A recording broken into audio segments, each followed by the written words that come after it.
I have in me the ability to make you a better you. So if you work hard, focus, stay on point, you can do anything. Trust me. We made this track to tell everybody they can follow their dreams. The human voice has always connected audiences with experiences. Major brands all across America have trusted Kever's voice time and time again. Conversational, powerhouse, intelligent, and sincere. That's the voice you need for your creative marketing process. KEAVERSVOICE.com. Kever's Voice, Kever's Voice, KeversVoice.com. Always on, all the time.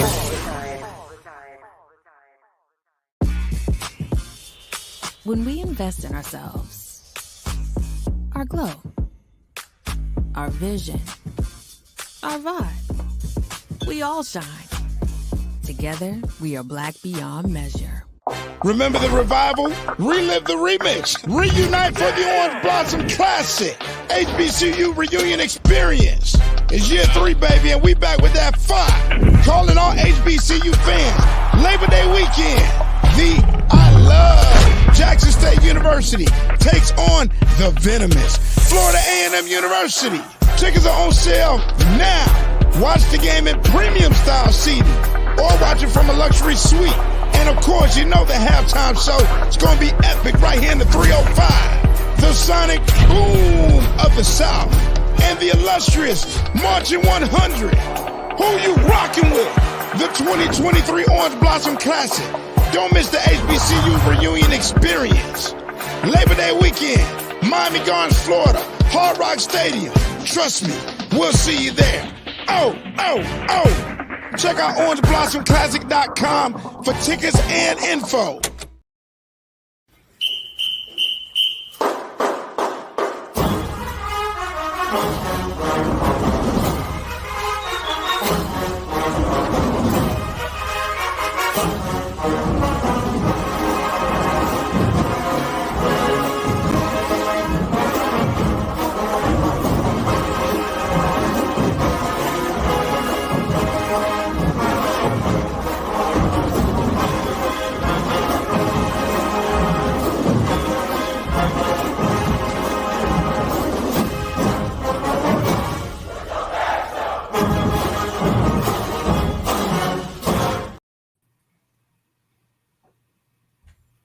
All right, hello, good evening. Welcome to a live edition of the O&G Strike Zone. I'm Bryan Fulford. There you see Kelvin Rozier, and there you see Marcus Green. Some timely brothers. How you doing? Good to see you, fellas. What's going on? What's going on, man? Y'all brothers looking good, man. I'm glad to be with the brother again for another show. Looking forward to this show. There's a lot going on in Raleigh Nation. Indeed there is. What's good, Marcus? How we doing, man? Still trying to recover from last week, man. You still catching up? You still putting it all together? Yeah, well, ripping and running all last week. So, don't let anybody sell you short on that orientation stuff. They got the parents doing stuff too. Oh, really? It ain't like the old days where you just can drop somebody off, move some boxes and clothes in, and then go out to eat back to the hotel, huh? No. Actually, he just stayed for the week and then came back. So they officially moved in about a month. Okay. So this was like orientation. I guess they used to call it tops. I don't know if they still call it tops down in FAM. Yeah. I remember tops at FAM. Boy, I still remember tops, man. Boy, that was a beautiful experience. I still remember it. Young Midwestern boy, eyes just wide open, just like, holy cow. I didn't know there was this many black women just in one place at one time. I didn't know that was possible. Changed my life. I was checking to see where his eyes are going. Yeah. Why you doing that? You know where they're going. Exactly. You had to hit him in the back of the head. Talking about this. The same place I don't want to tell no secrets, but the same place your eyes went when you was that age. Exactly. You had to hit him on the back of the head, Marcus, and be like, hey, listen to focus. Young brother's eyes like this, like, holy cow. Hey, Marcus, where is he? Morgan or Norfolk? Morgan. Okay. Oh yeah. Mm-hmm. Yeah. All right. Well, good evening to one and all, Rattler Nation and the rest of the HBCU diaspora decides to come in and join us and find out what's going on with the Rattlers. Everybody wants to know what's going on with the Rattlers. You know, we are the man. team. Hey, Bryan, we are in a lot of people's mouths all of a sudden. Look, we keep people, you know, and that's why I think people have such a high valuation of us, because we stir the pot, man, when good and bad. I mean, you know, people just love talking about what's going on with FAMU. And, you know, I thought about it for a second. You know, there's only really a couple of schools that have that kind of cachet.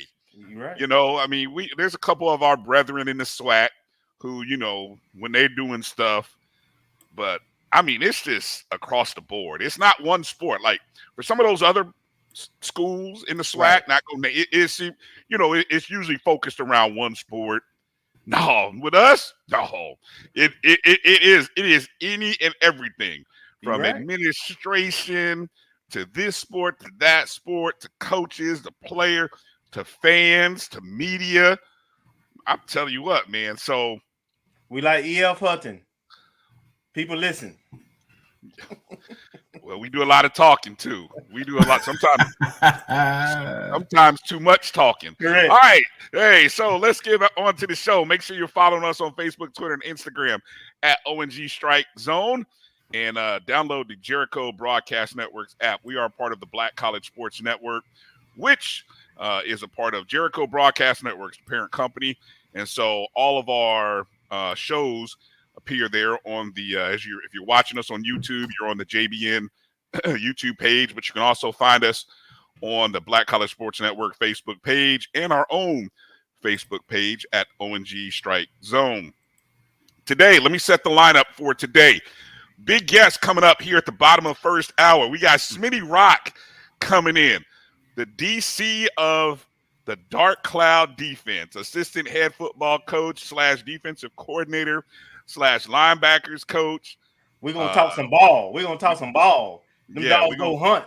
We're going to talk to some ball with Coach Ryan Smith coming up here and get an early evaluation on the defensive side of the ball. And we're going to do our best to kind of also later on get some of the other get the OCN, Coach Henry.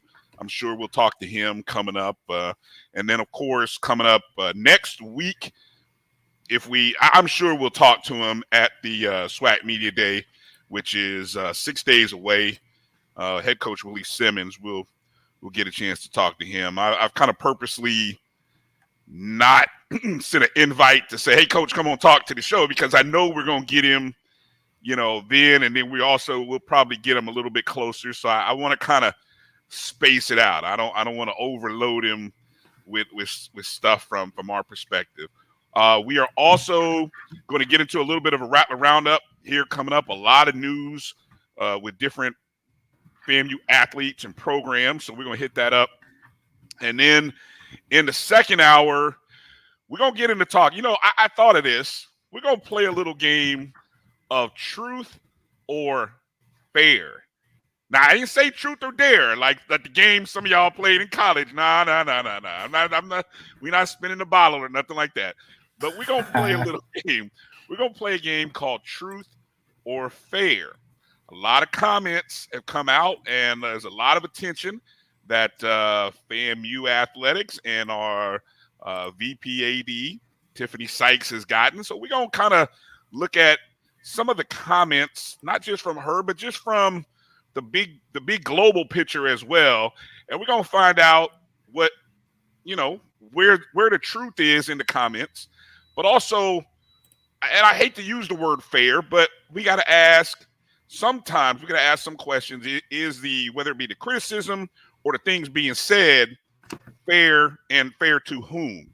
Right. So we're going to talk about that. And then we're also going to get ready for a SWAC Media Day as well, which is coming up. Let's do a quick little roll call, and let's see who's in the house. First off, there we go. Kenneth Rozier, first one up.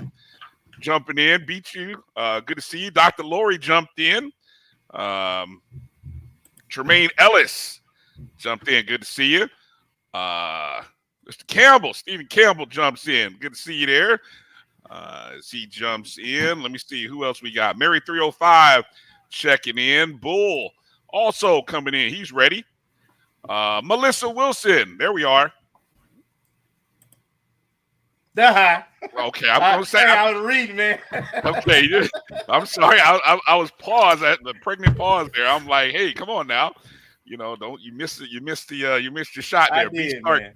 B Starks jumping in. Good to see you, B Starks. Let's see. Anybody I missed? Karen Griffin jumps in. Gotta say hello to Hollow.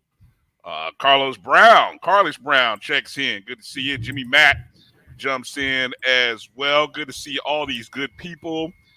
JG Rattler, just seeing if there's some new names in here. So yeah, good to see you. There we go. Chuck Hunt, first one on Facebook checking in. Where you from? Monroe, Louisiana. Yes, sir. Don't leave it out. Exactly. Also on Facebook, George Johnson Jr. right there in Orlando. Oh. Yeah, definitely. So shout out to one and all for coming in. Excuse me, and joining us. And just a little reminder, a little PSA for those of you in the chats. Dr. Lori's in, so that means it is moderated. So yes, don't get ridiculous, especially if you still are, especially when we get into that second hour, because when the topics get to flying hot and heavy, folks sometimes get into left field. So we'll have to check everybody, and it'll all be good. All right. So as you can tell, my voice is I don't know what's going on, but we'll figure it out here. All right, let's go through some of the roundup here already off the bat, fellas. And we're going to start with these two gentlemen. These are the two guys who are going to be joining Coach Simmons at SWAC Media Day. Of course, quarterback Jeremy Musa, defensive back Javon Morgan, both grad students. I got the word just a day or two ago from Mr. Padilla, who dropped that and said, Javon, who's replacing Kamari Stevens. Do we want to address that elephant in the room over the past 24 hours? Not right now. Okay. Coach coming on later. Yeah, we'll get to that. We got time. All right, good. That's good. All right, good. We can move forward then. So we'll get a chance to see those guys, and we'll talk more about SWAC Media Day coming up. Another nugget relating to FAMU football, Cardell Thomas, new offensive lineman transferred in from LSU, former 5-star, was named to the East-West Shrine Bowl 1,000 list, which okay. Have you guys looked at the list first off? No, I have not looked at the list. I skimmed it. I mean, I have 1,000 names on there. So I skimmed it. It looks like we had about 5 or 6 HBCU players listed there. Yeah, in total, there were about maybe 5 or 6 HBCU guys in there.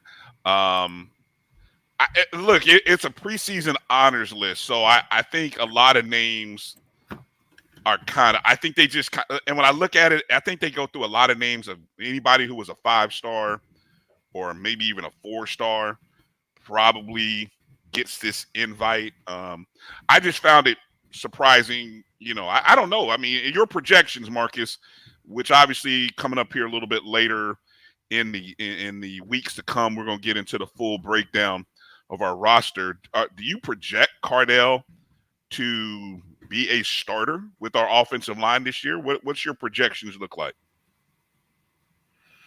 Well, he definitely has the accolades and the pedigree, I guess, coming from LSU. I mean, I looked a little bit at his film when he took a visit, but I mean, he left LSU for a reason. He got some good practice, but I don't know how much game experience he got. So he's got some catching up to do.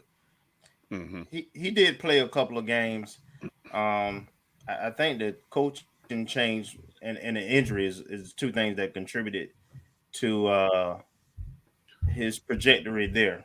When you bring in someone of his caliber, and if you look at how aggressive he was, how physical he was, and his size, you do expect for him to come in and start. Even though we have a lot of returning players, so it's not a given. All right, these guys we have, they know the system. They've been with Coach Henry. Now he has been with Coach Henry a year too, when Coach Henry was a year at the program. So he has some familiarity with the OC and the O-line coach also. But absolutely, when you get a kid of his ilk come to your program at the FCS level, the anticipation, the expectation, the projections is yes, he'll be a starter. Hey, I think what was it? Calvin Ashley, wasn't he a 5-star? Yeah. Yes. Okay, I remember at Auburn.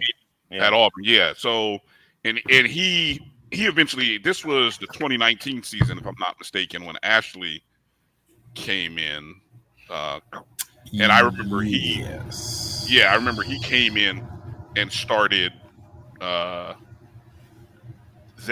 year as well, the 2019 year. So, all right, well, that'll be an interesting watch. But I look, hey, I don't want to poo-poo on the accolades. It's great to be recognized. It's great to have any FAMU guy recognized.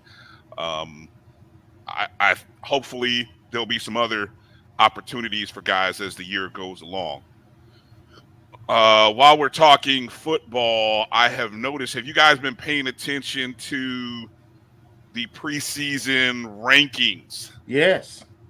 Yeah. Very consistent. It is consistent. Yeah. The latest ranking that came out this morning was, or was it this morning or yesterday, was Box to Row Media. Their FCS coaches poll came out, where Florida A&M overall finished second preseason selected, but they did get 3 of the 20 first place votes. Of course, North Carolina Central is number 1. And you talked about consistency, Kelvin. That's also kind of what I've seen from the HBCU Game Day preseason rankings. Dr. Cavill's Inside the HBCU Huddle Report, where he breaks down the top 21 in FCS, but FAMU was number 2 there as well. So I don't tend to think, with North Carolina Central having what they have and doing what they've done, I don't foresee anybody's poll coming out saying FAMU would be preseason number 1. I mean, that feel about right, that we're probably 2. I try not to get into the preseason stuff that much. Me neither. But honestly, they have it right. North Carolina Central, defending champions, return a core of their team with the best quarterbacks statistically from last year, and then we bring back the second best record with our quarterback and the buck of our team. So from a stat standpoint and from a production standpoint, FAMU Central should be 1 and 2. Yeah, Marcus, do you get up for the preseason rankings, or are you kind of meh on them?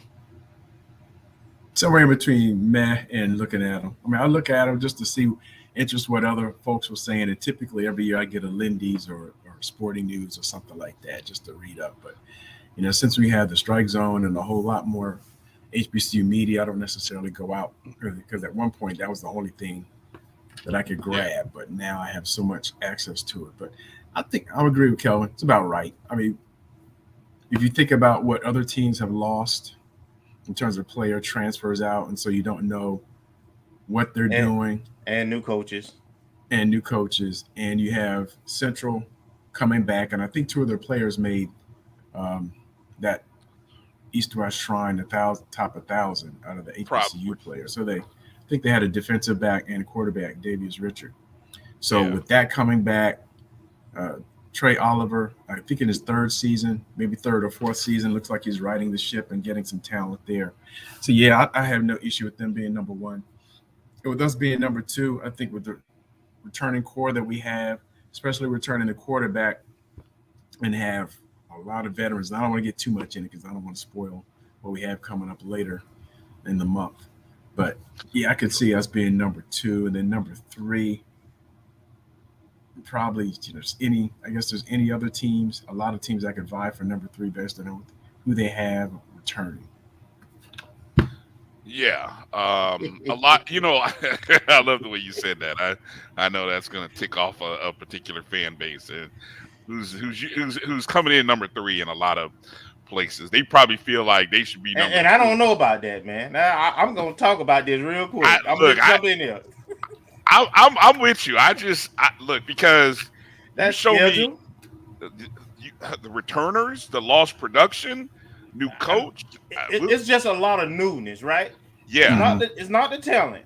That other team. I'm not gonna call them out neither. But did y'all see the Golden Boot and with BCU and with Hill Wildcats? Honestly, I missed it. I hate to say that. Oh on air, man, you got to go back and watch it, man. I gotta go back and watch it because I thought they were there to talk about their teams, but they spent a lot of time, later on in the show talking about us. Oh, that's what they do. That's what they do. Like I said, I just think people are I think what separate what we try to do and what a lot of other folks do is we're fans, but we're not cheerleaders.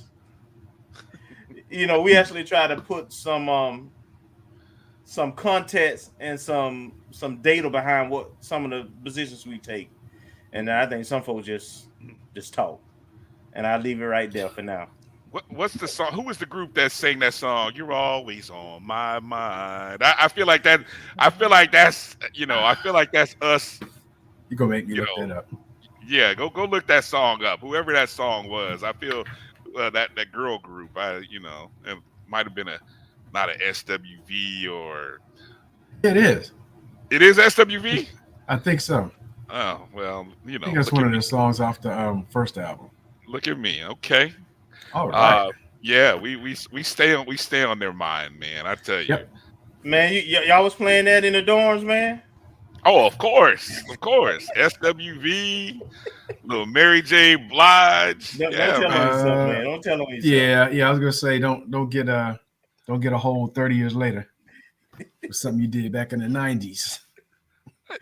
Well, okay, all right. I'll stop. I'll close this out regarding polls and stuff. I tell you what, I have stopped looking at FCS rankings. Yeah. Because I no longer care. First off, I no longer care what Hero Sports, the analyst, whoever else. I mean, all respect to Blue, with Blue Bloods. I mean, I'll pay attention because I know Blue covers HBCU. But outside of that, I really don't pay attention to any other FCS rankings and polls because A, I understand the bias that's there. And 2, since we aren't competing in that FCS space for their attention or for the attention of getting into the playoffs, I'm not worried about them. So, I'm more curious to see what this HBCU media, which has grown exponentially every year over the last few years, thinks, and I think that's a good thing. So I'm curious, you guys out there in the chat, whose rankings are you paying attention to? Whose polls do you? And let me clarify the difference between a poll and a ranking. Okay, poll equals voters, right?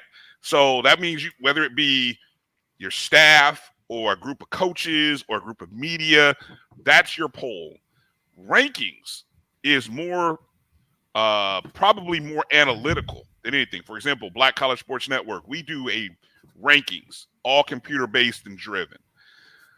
Not always going to agree with people's polls because it's, statistic-based.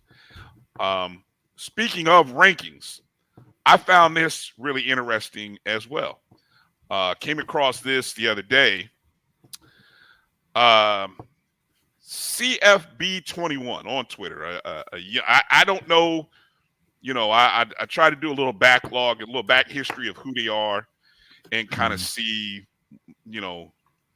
what they've done. But if you find them on Twitter, I think it's CFB_21. But they have been doing a lot of previews, predictions for teams. I mean, there's 300 some odd colleges, so I think over the last week they've gone through probably close to 60 or 70 teams. Of course, FAMU's came up, saw this one, and as you can see on this, it shows the win percentage. So what you'll see, obviously, you see Jackson State, and what you see is the analytic win percentage or win probability. What does it say there? To be honest with you, I can't. Let me see. It's a little small. Let me see. Is it small? Well, no, just from the way I had. Expected win total. It looked like it's odds to win. So it says odds to win, which is the percent. So I guess what is that probability, Marcus? Mm-hmm. Okay. So and so as you can see, obviously they give us a 20% chance to beat USF. The Southern game, 50-50 coin toss on the road, being the toughest regular season game. Now, obviously you do look on this and you see two West Florida teams. Obviously, in speaking to them or him or her, they didn't have the second D2 team, but they pretty much wrote that off as Division II opponent, regardless of who it is. That FAMU should win 98% odds to win. Okay. I will tell you, and I said, well, how do you get your, he created his formula and metrics based on production, returning, a lot of, he'll hold on. I'll tell you, because I know I specifically asked him where and how he got his numbers, and they are based a lot on previous history. I will tell you that another more well-known statistical metric site has a completely different outlook for Florida A&M, especially guys in the first 3 weeks. And I'm going to save that for later when we do more of our season preview, because it had me like, ooh, you think that team's going to beat FAMU? What are your thoughts? Quick, as you kind of look at these metrics and analytics, Marcus and Kelvin. Go ahead, Marcus. Well, I think it's good preseason. It's a different way to look at it, because most times when you get the sports mags, you just hear the blurb, and so they're taking a more analytical approach. So it's interesting. I thought it was interesting that just looking at the numbers, and I haven't studied it, the 7.69 expected win total, where we're favored in about 11 out of 12 games. I mean, I'm sorry, 10 out of 11. So I'm curious how that worked out. Out of the first 11, not counting that. Well, actually, I guess 9. Well, 9, and then you got to toss them with Southern. Yeah, toss them with Southern. Win probability below 50% with USF, and the rest of them were favored in. So projected win total was 6.9, but we're favored in 9 of the games. So that's interesting. I'm not sure how that number's coming, but it's interesting to talk about. And if somebody's not like a numbers person, statistically, they might brush this off. And just to clarify, because I know I saw Mr. Campbell, Stephen had a question. That 9-2 you see there at the bottom is last year's record. All right, that's last year's record. I think a lot of folks are picking up on the thing, but you explained it a few minutes ago. They didn't have Lincoln of California. They didn't have Lincoln of California for week 11. They're relatively it new wouldn't team. change nothing. It wouldn't change nothing in terms of the prediction. Go ahead. Yeah. So they just substituted West Florida for Lincoln of California. And actually, West Florida has more established programs than Lincoln of California. I think they're only like second or third year. Yeah, they're not even D2 yet. They're still NAIA or something, or independent or something like that. And they're playing the HBCU circuit. Yeah. Now, what is interesting, some of the other numbers that you see down at the bottom there, you see that 7.69. That says 2023 expected win total. Mm-hmm. So essentially predicting, Florida A&M to win between 7 and 8 games. The next number, chances to win the division. I'm assuming that's the Eastern Division, 45.8%.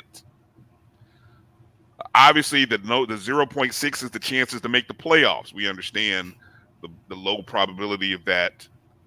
And chances to win the Celebration Bowl, which is not listed, but they put it at 15.1%.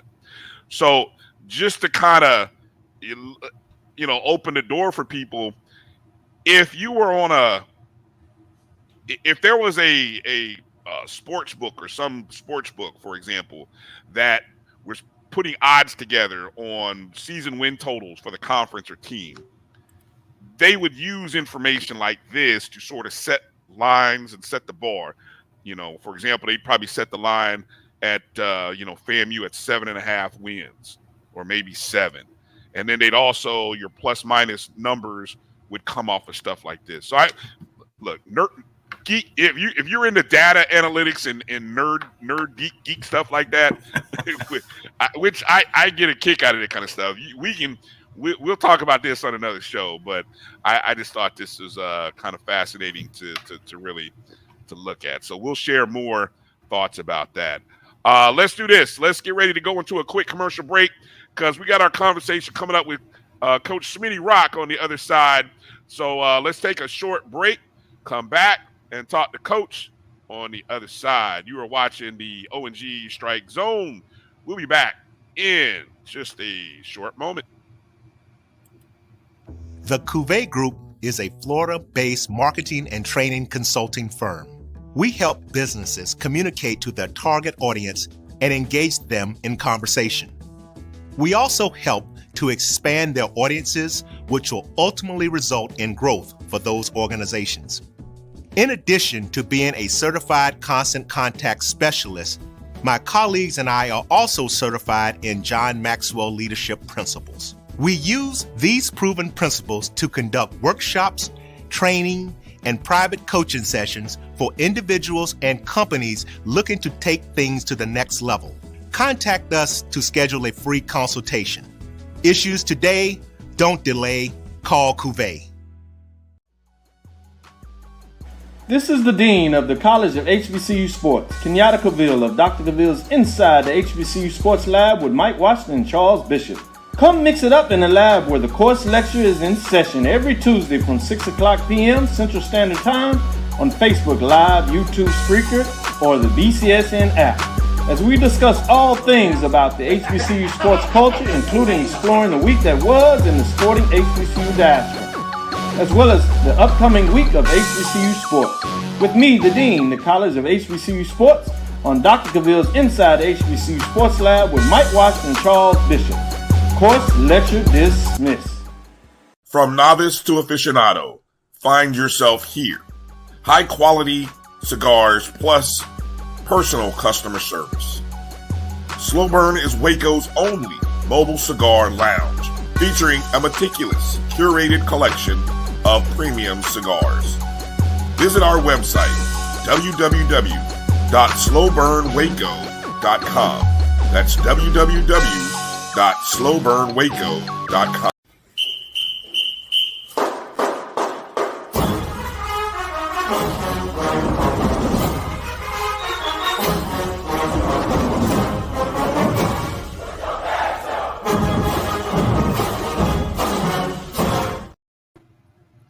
All right, welcome back to the O&G Strike Zone, and joining us right now is assistant head football coach, co-defensive coordinator, linebackers coach, and just that dude, Coach Smitty Rock, Coach Ryan Smith. Coach, how you doing this evening, sir?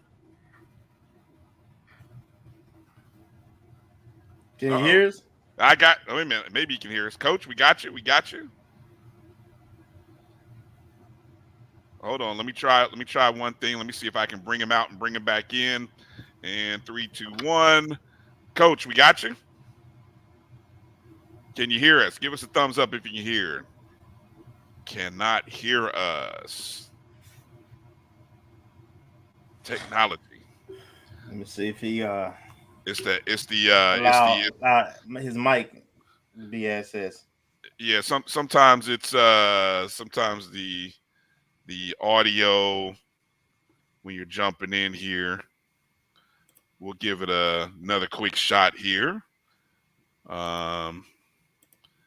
See if Coach. I'm wondering if Coach, if you can hear us, Coach, give us a thumbs up. I can see you in the background, so I'm not really sure he's even hearing us in the back room that he is. Okay, so I think he's going to log out and then log back in, and so we'll get a chance to talk to Coach. Just for those who don't know, Coach Smith joined the staff in 2018, serving as the linebackers coach, recruiting coordinator, and director of player personnel. In 2020, he was promoted to the co-defensive coordinator and associate head coach this past year. Let's see if we got it. Coach, are you there? Do we have you, Coach? No, I don't think he can hear us. That's all right. Okay. I know he's going to try to log back in here. Usually, sometimes that's what it takes. It's a little curious here how that sometimes I noticed that has worked before. Sometimes when that guy, and I think it's a phone issue. Sometimes I know when you call in or you dial in on the phones, it can be a little challenging here. So we get a chance to talk to Coach. Some of his previous runs include he was the University of Florida's assistant recruiting coordinator from 2016 to 2018. 2015, he was at the University of Alabama as their offensive quality control coach. Let's see if we got him now. Coach, are you there? Yeah, I can hear you guys now. All right. That's what I'm talking about. Man. Whatever happened to paper, pencil, markers, crayon? Being from Perry, we have that kind of stuff. These new iPhones, they get me every time. It's all good. Well, hey, Coach, thanks for taking some time out this evening to join us. How's your summer been? It's been busy, but it's been good. Our guys are up there working, and of course we go up there every day, and I like watching them work and being around the guys. That keeps you young. Now, obviously, we know it gets real hectic during the season, and even probably postseason because you got to go into recruiting mode. So, what kind of things you like to do to relax in these months? And I don't know if July or June was the month when you get a chance to quote unquote relax. But what do you like to do when you get away from football? Well, my wife makes me go to the beach 1 week out of the year, and I think I work harder that week than I do the whole damn year. But probably really just watching movies. Me and my little boy, we sit around, we watch old corny movies, and that's kind of our deal. Nice. What's a good recommendation? What's something you watched recently? Give us a good recommendation. Well, don't tell my wife, but we're on the show called Your Honor right now. That's pretty good. Okay. It takes a little bit to get into it, but after about episode 5, it gets pretty good. Oh, and you're invested. Then, of course, Yellowstone. You can't beat Yellowstone. Oh, yeah. I've actually both of those. I've started going back and watching some of the pre-Yellowstone stuff, like that 1887, 1923, that kind of stuff. So. Yeah. Those two are the JV. Yellowstone is the varsity. It's just the real deal. Yes, sir. All right, Kelvin, go ahead. I got the fluff questions out of the way. Go ahead. Let's get into it with Coach. All right, Coach. So I want you to start with where we left off in the spring. What did you think you gained from the spring? You got a lot of returning veterans in a lot of key spaces.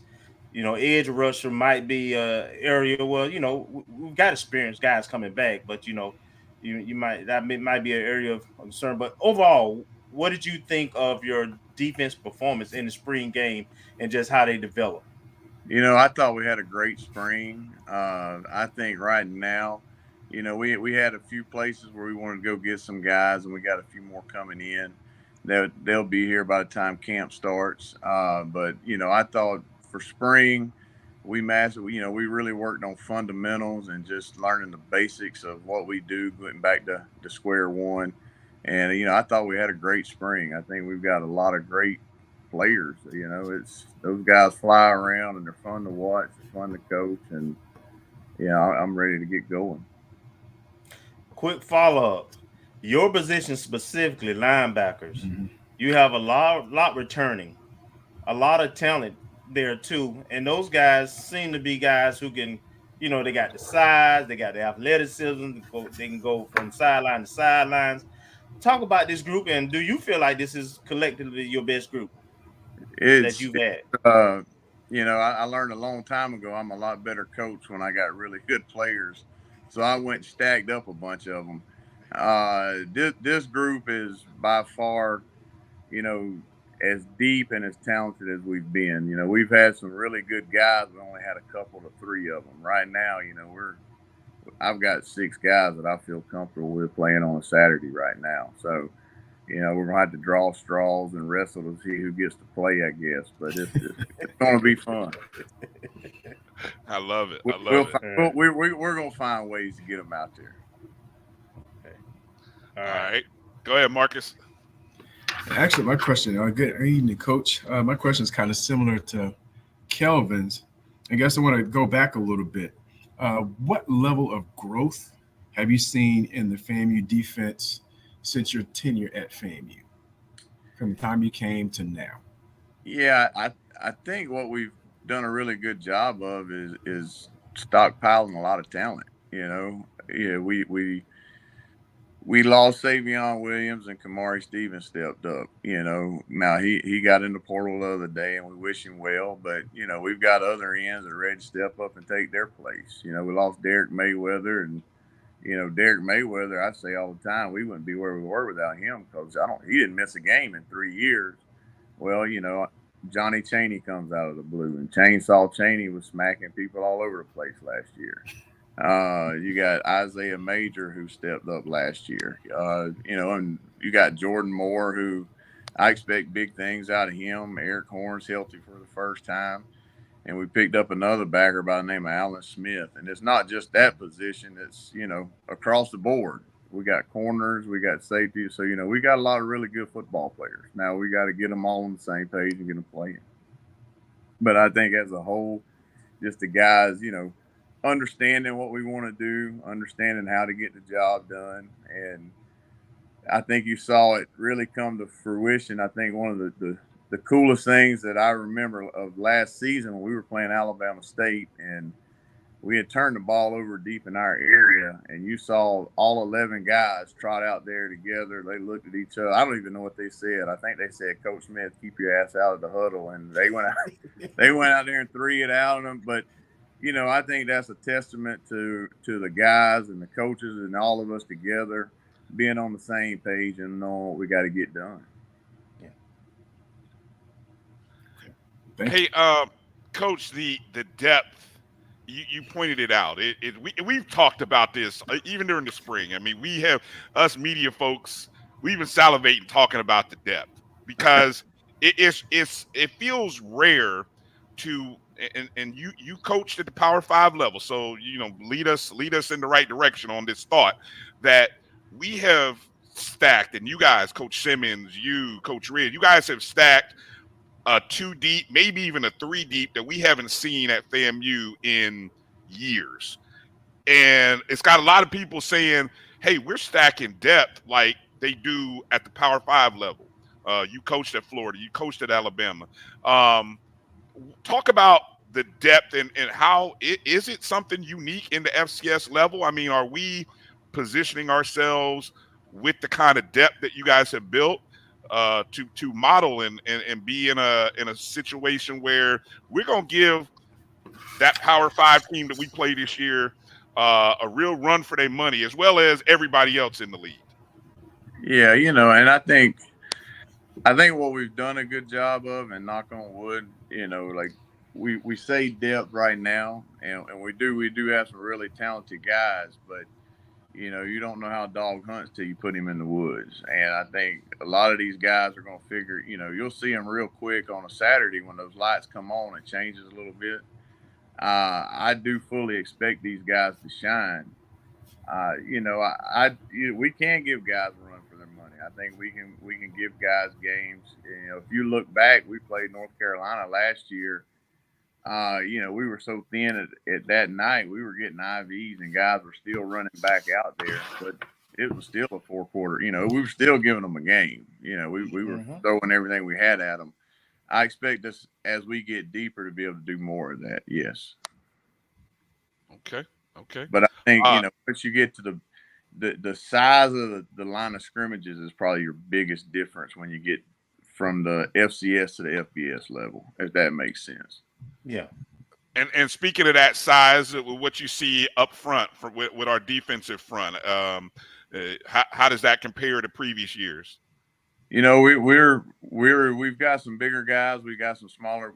We've pulled in one guy he's a big human being. But we don't really go as much off. For us, it's not as much about size as speed. We get the General Hunts of the world that, he's 300, but he's a twitchy guy, and that's really the kind of the scheme that fits what we do. We're more of an attacking upfield kind of scheme. So for us personally, we're not looking for that 300. Now we'll have one or two of them 330s, 340s, but for the most part, we're looking for that 300 guy that's twitchy, athletic, can run around, especially in our league, because it's so many running quarterbacks and passing quarterbacks that you're trying to get after the quarterback, right? We have a saying around there: the most important guy on the field is the quarterback. And no disrespect to O-linemen, but they're protected by the 5 worst athletes. So that's what you're trying to put pressure on. Well said. I love that. Go ahead, Kelvin. So you've had a chance to at FAMU. You did it, of course, at your previous stop before FAMU, but you've had the opportunity to coach some NFL caliber talent. And developed in the NFL right now. Yeah, that's what I'm saying. and the key to that, those guys didn't come necessarily as that kind of talent, at least on the radar. They would stay with the program, and you developed them and put them in situations where they could shine. So just kind of talk about the development piece of the process, and then highlight a couple of guys that you looking forward to, that you think can reach potentially that level this year. Yeah, I think it all starts in the recruiting process, right? I think we know what we look for. Of course, Marquise Bell was long. You had 31 last year. Isaiah Land, he was a long, skinny guy that he could put on. You saw his hips and you knew he could put on some weight. But I think the main thing, they were twitchy. And then you look for that twitch, because one thing about speed, if you ain't got it, you're chasing it, right? So everything we look for, we're looking for fast guys. We're looking for guys that can run it. Then you're trying to find the guys that are long enough and big that can get the size that you need to play at that level, right? And then as far as the development part, if you look at, just naming those two, those guys were competitive guys and they worked. They came every day and they just worked at perfecting their craft and being right where they're supposed to be, or the counter moves, all those things that go with it. And right now on our team, I think we got a few guys you keep an eye on. I think Kendall Bowler's going to make some noise. I think Isaiah Major's going to have a chance. Down the road, I think Johnny Chaney's going to have a chance. Jordan Moore is going to have a chance. There's just a lot of guys out there right now. Since I've been here, we're as deep as we've ever been. This is our most talented crew yet. Now, we still got a lot of work to do to get where we need to be, but talent-wise, this is our most talented crew. Does that present a particular challenge? And what I mean by that, having coached a little bit back in the day, high school level, when you got great athletes, sometimes they rely on their athleticism instead of doing their responsibilities. Is it a more of a less challenge? I understand. I agree with you. The more talent you got, the better. But does that present a challenge also? Well, if they don't do what you ask them to do, you don't let them play. I mean, it's not. That's why you have a lot of them, right? But honestly, we don't have that. We haven't, and I say that we haven't had that. Our guys want to be good. Our guys take pride. We have probably the most selfless guys I've ever been around. Like, they enjoying this. Honestly, it's one of my recruiting questions is, can you be part of the crew? Because our guys love playing with each other, and I think you see that on a Saturday. Like, they celebrate together. They enjoy playing with each other. If you hear them communicating on the field, I mean, we've had several coaches come to practice and they brag about how well they communicate on the field. And I think all that stems back to the fact that they like playing with each other. And I think that they like being like we've been top 10 in the country the last 2 years in total D. I think our guys take pride in that, but they also know that they have to be where they're supposed to be, or they're not only letting their teammates down, they're letting the team down. And I think that's a source of pride with our crew that, I say it all the time, the standard's the standard. We didn't set the standard. I just uphold the standard. Marquise Bell and Isaiah Land and Derek Mayweather and Elijah Richardson and Terry Jefferson, all those guys set the standard way before us, right? And then there's guys been going for 100, how many years now? They set the standard before us. Right. But the standard at FAMU is a standard, and it's our job to uphold that.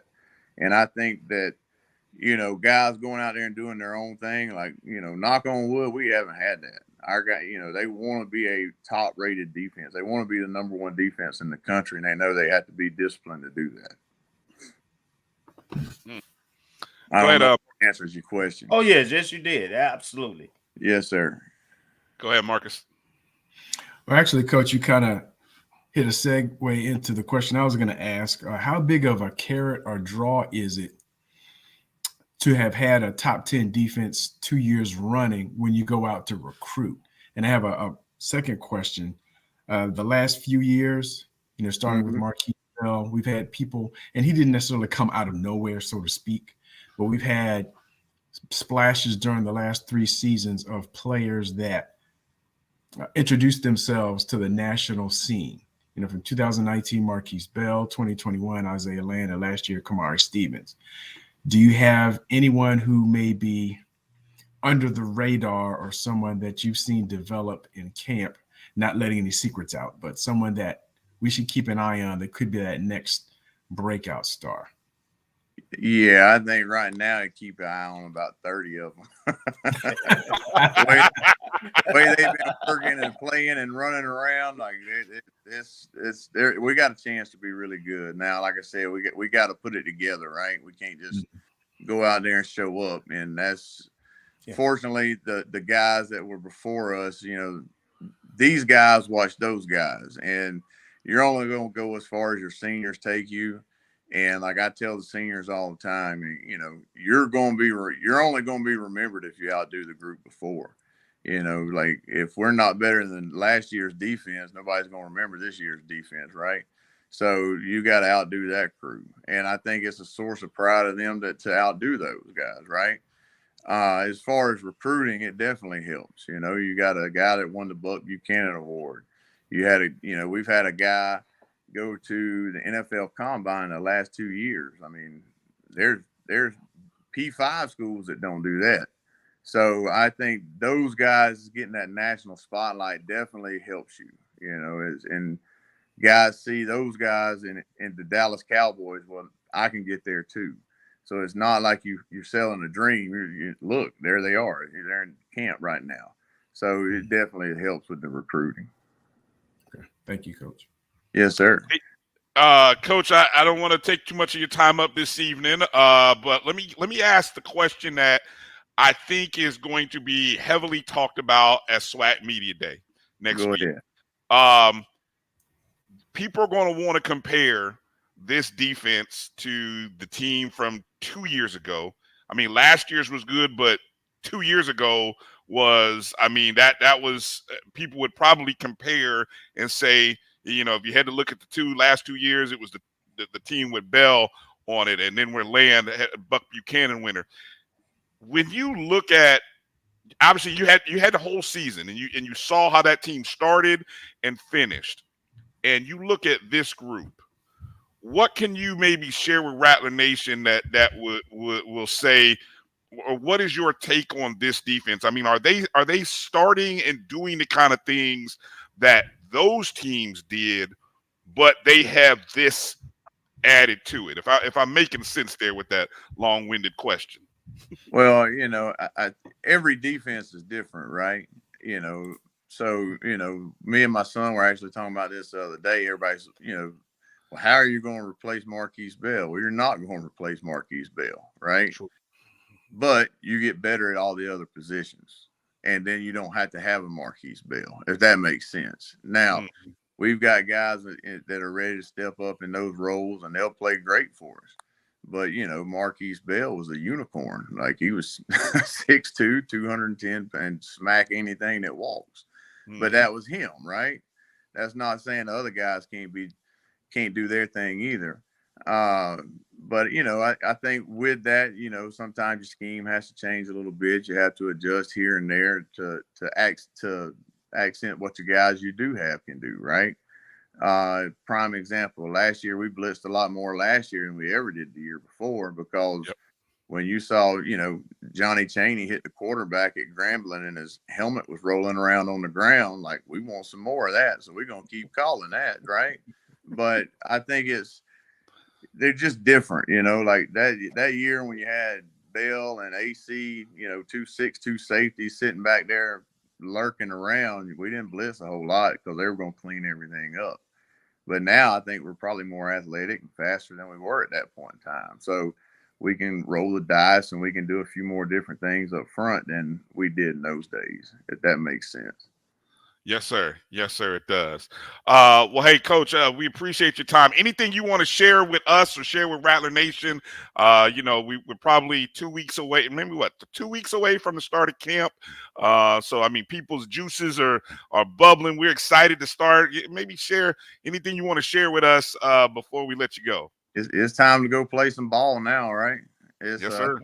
What did Coach Spurrier call it? Talking season? It's talking season's about done. Now it's time to go play some ball. But sir. We appreciate you guys' support, Rattler Nation. We appreciate your all support. Like, you know, the stuff that's going on right now definitely was not like this when we got here. And I think you can see a difference on the field. And, you know, we've been building this thing, and it's time to go put it out there on the grass.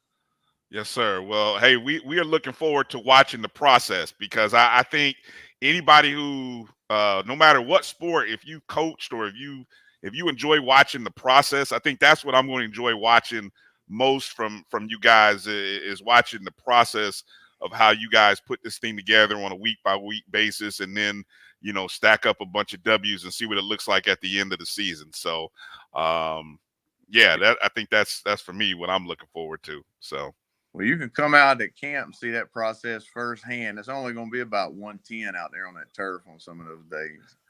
I'm good, Coach. I'm good. I'm trying to figure out how, you know, we can catch one of them early mornings, or at dusk, when you guys do something maybe at dusk, you know. But it was 95 at dusk tonight. I was like, good night. But it is.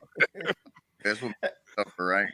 Hey, and let me jump in here real quick before we let Coach go. Coach, you've had some new coaches come in. Coach Roll, you know, has left and so forth. I want you to kind of talk about, you know, what he meant, Coach Roll specifically, to the program over the last 3 years since you've been there. And then just talk about how everything's going with the new coaches who've come in and so forth, and how's that going? Oh, well, I mean, Coach Roll was a legend, right? I mean, he's in the Hall of Fame. He's won like 5 state titles. So just being able to pick his brain and what he sees, and, you know, one thing, you can only get experience by living, right? And he's had a lot of experience. I tell our guys all the time, you know, I'm 27 years old. I know I don't look it at times, but I tell our guys all the time, I've been 21, you ain't been 47. So listen to what I'm telling you. And same thing with Coach Roll. Coach Roll has been through a lot of fires in his years of coaching. So it was always good to have him around and throw ideas off of him. And, this time last year, we were bringing in 2 new coaches. Coach Morgan, he came in 3 days into camp. So now they don't even know names, much less scheme. So now having him and Coach Colsey here for a whole year, and Coach Patterson's coming back for his 3rd year, you got some continuity there, and it's not you can just you speak the same language now, and that goes a long way. And they know the kids' names, right? that always helps. It's easier to yell at Javen Morgan than saying, "Hey, you." It's a little bit. We're excited. We've got a good staff. All our guys, we all get along. We're all on the same page. Like I said, we speak the same language, and we're looking forward to getting out there and getting another year under our belt. I forgot to ask you your role. You now as the associate head coach. What does that mean? What extra duties is Coach Simmons throwing on your plate now as the associate head coach? I get to do anything Coach Simmons don't want to do. That's what.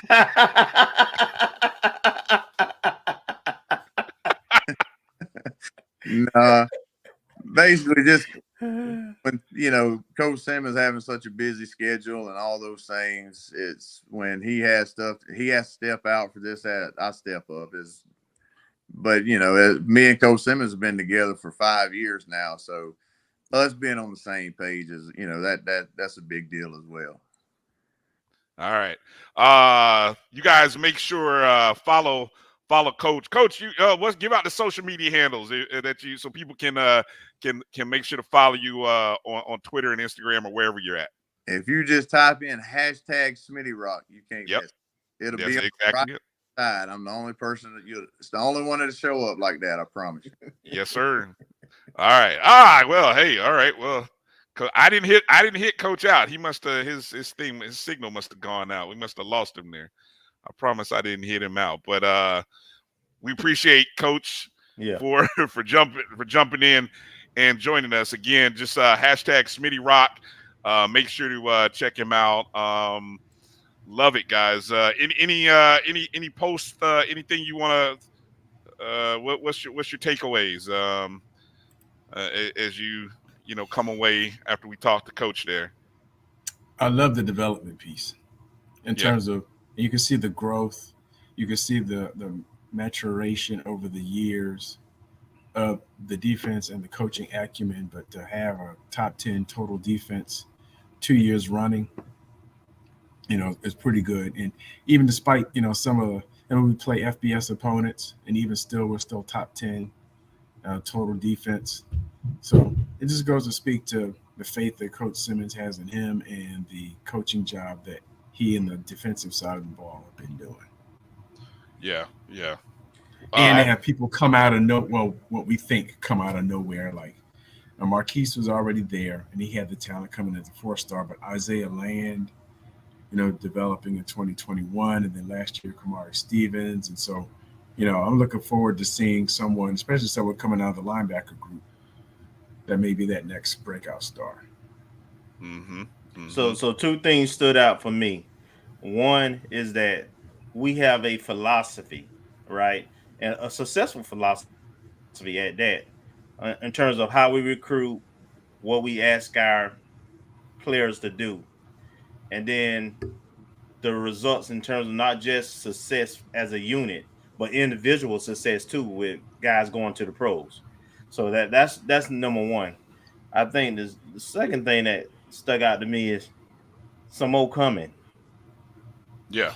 Mm-hmm. And I'm pretty sure that's at the line of scrimmage. But coach didn't pull no punches, and he don't have to. We deep, we talented, we experienced, so we don't have a lot of holes, right? And he mentioned the continuity piece with the coaches staff for the most part back in place too.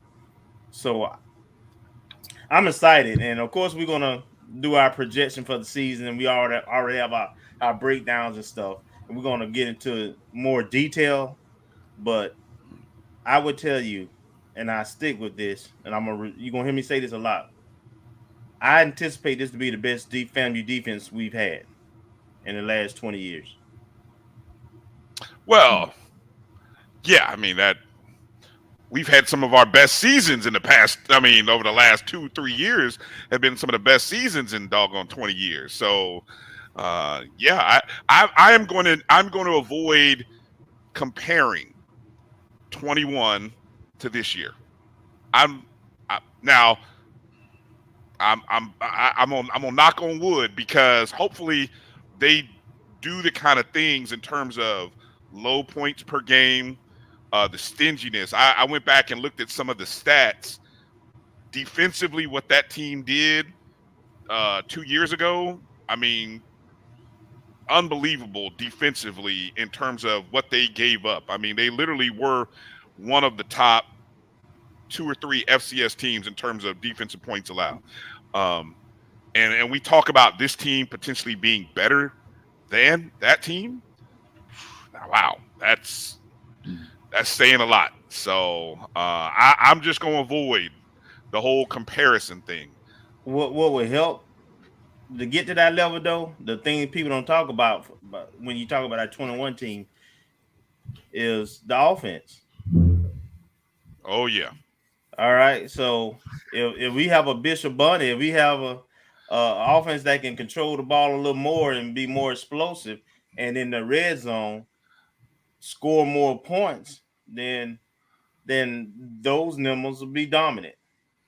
Yeah.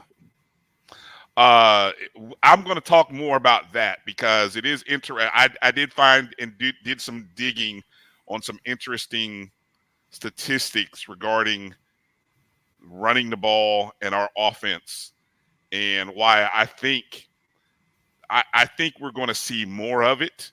And if that's true, that's going to add to what this defense can do. Mm-hmm. So just a little teaser when we do our season preview. So I'm already digging through the years of production, and so it'll be fascinating. Hey, let's take a break, because when we come back, we got to get into our new game. Call it a new game, but really our topic coming up here on the other side is called Truth or Fair. That's right, Truth or Fair. It's time to play the game that Rattler Nation has been waiting to play, and we have the questions that hopefully will help determine what is true and what is fair surrounding FAMU Athletics and our athletic director. So we'll talk about that more on the other side. You're watching the ONG Strike Zone. We'll be back in just a moment. If you think all pads are exactly the same, think again. This is Always Ultra Thins reinvented with the Always Triple Protection System. This pad wicks gushes 90% faster, absorbs even more so you can feel dry, and locks odors in. Rethink your pad for up to 100% leak-free and odor-free comfort with the totally reinvented Always Ultra Thins. This is always like never before. The Cuvée Group is a Florida-based marketing and training consulting firm. We help businesses communicate to their target audience and engage them in conversation. We also help to expand their audiences, which will ultimately result in growth for those organizations. In addition to being a certified constant contact specialist, my colleagues and I are also certified in John Maxwell Leadership Principles. We use these proven principles to conduct workshops, training, and private coaching sessions for individuals and companies looking to take things to the next level. Contact us to schedule a free consultation. Issues today, don't delay, call Cuvée.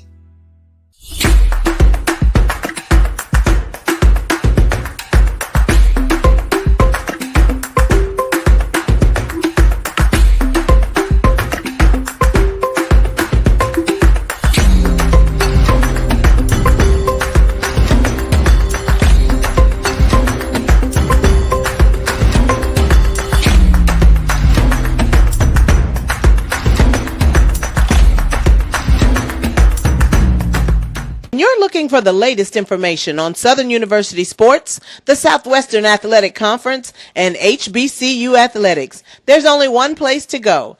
Tune in to The Carlos Brown Show, exclusively on the Black College Sports Network. T. Madden and Associates is a sophisticated and experienced law firm located in your neighborhood. We're turning injury to cash. T. Madden and Associates obtained almost $2 million for my injury. They turned my injury to cash. Now, we can't guarantee how much your injury is worth, but we've recovered millions for our clients. Call T. Madden and Associates at 833-PAID-123. That's 833-PAID-123.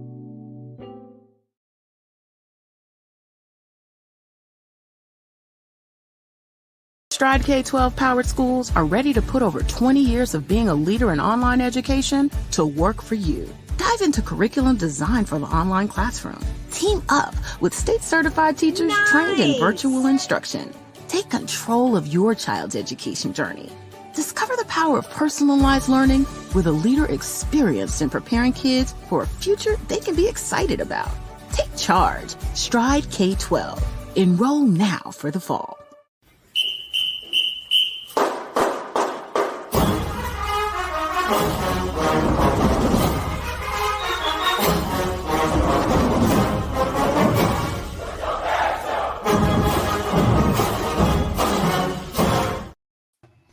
All right, welcome back to the ONG Strike Zone. Again, got to thank Coach Smitty Rock, Coach Ryan Smith, for joining us in that last segment. You make sure to follow him, find him on Twitter. Just type in hashtag Smitty Rock, and you will find him. Send him a note. Hit him up on Twitter. Let him know you appreciate him coming on the show and taking some time out with us this evening. We'd really appreciate it if you would do that. All right, so fellas, are you ready? Let's do it. I'm ready. All right, we're gonna play a little game here called Truth or Fair. All right, and I'm amazed at kind of what we have seen and what we've heard over the last 2 weeks. Okay, so we're gonna get into talking about some of these things. I gotta preface it by saying yesterday, last night, AD Sykes did another Zoom or town hall type thing with the boosters, with the our FAMU athletic boosters, and some of the things that came out of that has to do first off with her plans to hire a new bowling coach here within the upcoming week. If I have that correct, that is a position that should be hired soon. And also that she plans to hire a women's basketball coach by August 7th, which, that's interesting. That tells me, I've seen some videos on Instagram of what members of the women's basketball team we have working out. So that's a good thing. By my count, I don't think we have more than 7. I don't know. I should have asked this question, but by my unofficial count, I think we got about 7 right now. Marcus, I don't know if you're able to confirm or what your 7 players on the roster. Yeah, for women's basketball. I'm not gonna hold you to it if whatever. And so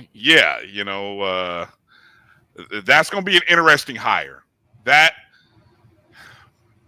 gonna be an interesting hire. Let's just say. But August 7th, at first I was thinking, hey, we could do a little game, a contest, and kind of see when in August will we have the hire. If you get that date right, maybe we find a little bonus prize or we do something to invite the winner on the show. But then, this nugget came out about August 7th. Well, there goes that plan. So we'll see. We'll see if August 7th is an actual date. The other interesting piece that came out, and this is where we get into our truth or fair, and we're going to call this first part truth. So if you have heard people ask A.D. Sykes about the renovations to Bragg Memorial, and more specifically the bathrooms of Bragg Memorial, she has mentioned $8 million. Now, 8 million plus. I've heard that number from her. She said that I believe that was at if it wasn't the 220 Club, it was the town hall meeting that she did with the NAA Florida region a couple of weeks ago that started a lot of this fire that she's been putting out and so on and so forth, right? But in that video session yesterday, she once again said that it would take about $8 million. To which I was like, oh, hell no. There's no way that renovations for the bathrooms at Bragg could cost $8 million. That's just my unofficial thought when I first heard it. And then B was, there's no way you can spend $8 million on renovating bathrooms in that facility when we're in there for about, I don't know, maybe 5 to 10 times a year, when you have facilities like our baseball field that need major renovations and upgrades, and our field house, maybe even our tennis complex, and even our softball field, maybe even Gaither, right? So the question is, and I pose this to you, Kelvin, and I said, Kelvin, times now, is there Hit your any mic. Your mic. Okay. Check 1 2. Check 1 2. Plug. The plug. All right. Check 1 2. Check 1 2. You guys there? Am I there? Go ahead. Still a little muffled, but yeah, go ahead. Okay. So, is there any truth to this number that has been put out there about $8 million or plus, north of $8 million, and using the resources that you have, and say, hey, what's the real number? Is it 8 million, or could it be just a couple of $1 million, or it could have been repaired up to a couple $1 million had it been done previously? So, what truth, Kelvin? Everybody can't be an expert about everything, but there was an assessment that was done for the stadium, and it was because of costs and getting funding. Things were done in phases, so there's more to that than just fixtures, right? I know that the last phase of the Bragg is more than just fixtures. There's infrastructure. I think the pipes underneath are original and probably are too small for the capacity. So you got to bust up concrete and run some more lines there. I know that it also includes concessions, and there's some infrastructure things there in terms of being able to go cardless. Go cashless, and being able to use cards and stuff like that. That needs to be a part of the concession overhaul, along with some other technology things. There's ADA requirements that are also a part of that. So the number didn't come out of the clear blue sky. It's a legitimate number, somewhere between 8 and 10 millions. And that was based on an assessment that was done by a certified engineering or firm that did the assessment and came up with some projected costs. And then in the construction business, prices ain't yesterday's prices. So if it was projected at 8 million 4 or 5 years ago when the survey or study was done, then generally conservatively you had 5% each year. So it can be anywhere from 8 to 10 million now. Oh, so At least you didn't analogize it to a gallon of gas. I appreciate that, Kelvin. Uh, so where's this money? Where's this money coming from? Where would this money come from, Kelvin? Because that's going to be the next question that a lot of people are going to ask. Okay, this is a legitimate number. It's not a number that she's just pulling out of the air. Where would this money come from? So some of it, I understand. I don't know exactly where they pull some of it from, but some of it is coming. From what I heard, about a couple of million coming from the university, pulling it from somewhere and adding to the 6 million that was already in the coffers.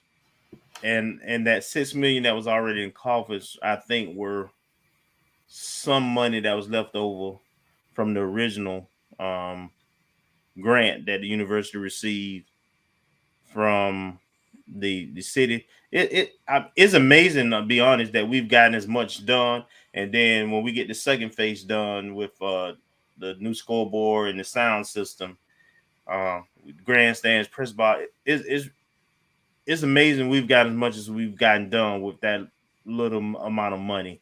To be honest, it's expensive, and it's an investment. It's a necessary investment. Now, I personally thought we should have went the P3 route and leverage that 10 million to do a even bigger and grander thing, and just have the P3 to pay for the things we're doing at Bragg until the new stadium will be built or whatever. But that's not the route that the university ultimately chose. So, but the numbers are legitimate. All right, so we'll say truth. Numbers are legitimate. And as Dr. Lori said, would you invest that into? I mean, obviously the bathrooms work now. I mean, they're not great. I let me stop you before you even get that question. You got to remember, I'm a person with a facilities background. Well, that's why I'm asking. So absolutely, you have to invest. It's not a question of would you. You have to invest into things. The question I do have, and I think is a legitimate, what is a fair question, is to what extent, and are you planning on Bragg being are you planning on it being used as it's currently used for the next 10 years, or is there a bigger vision out there? So given the renovation, so if you look at the renovations that were done to the stadium, and you think about the bathroom renovations, let's say that gets done, are you saying that, hey, we need to be in Bragg for another years or another 10 years, at least another decade, to get the value out of what we spent the money on? Would that? No, I'm not saying that, because you can repurpose the use of Bragg. You can make it. You can knock down the bottom where the dirt track used to be. You can knock down the concrete part of Bragg, put a track around it, and still make it a varsity sport for track. I don't know if we plan to add any other programs like soccer or anything, but there's a lacrosse. But so there's other use you can use Bragg for long term. I think how we look at stadiums is what is going to be the issue. Right now, everything is multi-purpose and premium revenue generating. Everything, you don't build stadiums to play football no more for 4 or 5 games. True. If you have a facility, you have to have a facility that's being used for concerts, for high school tournaments, those kind of things. And in order to be able to host those other kind of events we're talking about to generate revenue, you have to make investments into the facility itself. So when we talk about the bathroom, when we talk about the press box and so forth, one of the reasons we couldn't host the state championship that now is, I think, 3A and on down, is hosted at Cox Stadium, who has a similar service as us. But they came to FAMU first. And part of the problem was we didn't have all the amenities we needed to be able to host that. So yes, we do have to make certain investments in order to be able to make it a revenue generating facility more than just football. That's the wrong way to look at it. Otherwise, it's just a call center. Yeah. Okay. So new bathrooms mean no more trough, and maybe they'll come with bidets. Anyway. Okay. I think sealing over the restrooms, and maybe some way to condition the space on game day, a wall unit or something.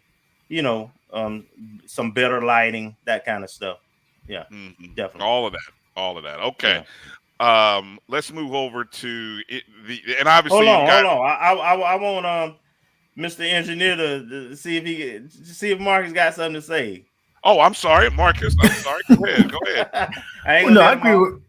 I agree with Kelvin in terms of. I mean, we talked about this a long time ago in terms of the multifunctional aspect of Bragg, and even though way back when we talked about it, 10, 15 years ago, NFL teams were actually doing things at facilities outside of their home. But if you could make it a viable venue for a summer camp or training or something like that for either soccer or football, upgrading the facilities, making it appealing or at least putting yourself in the running to bid for events, you have to make those upgrades.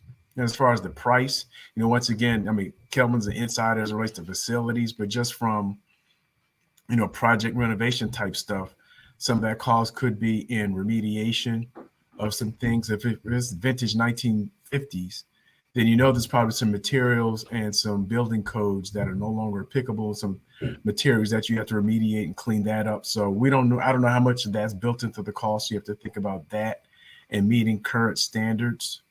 And also, as Kelvin mentioned, in terms of capacity, whether the water and the infrastructure is suitable for the crowds that are there that are coming now, keeping in mind that when Bragg was originally built, it was built for 10,000 people.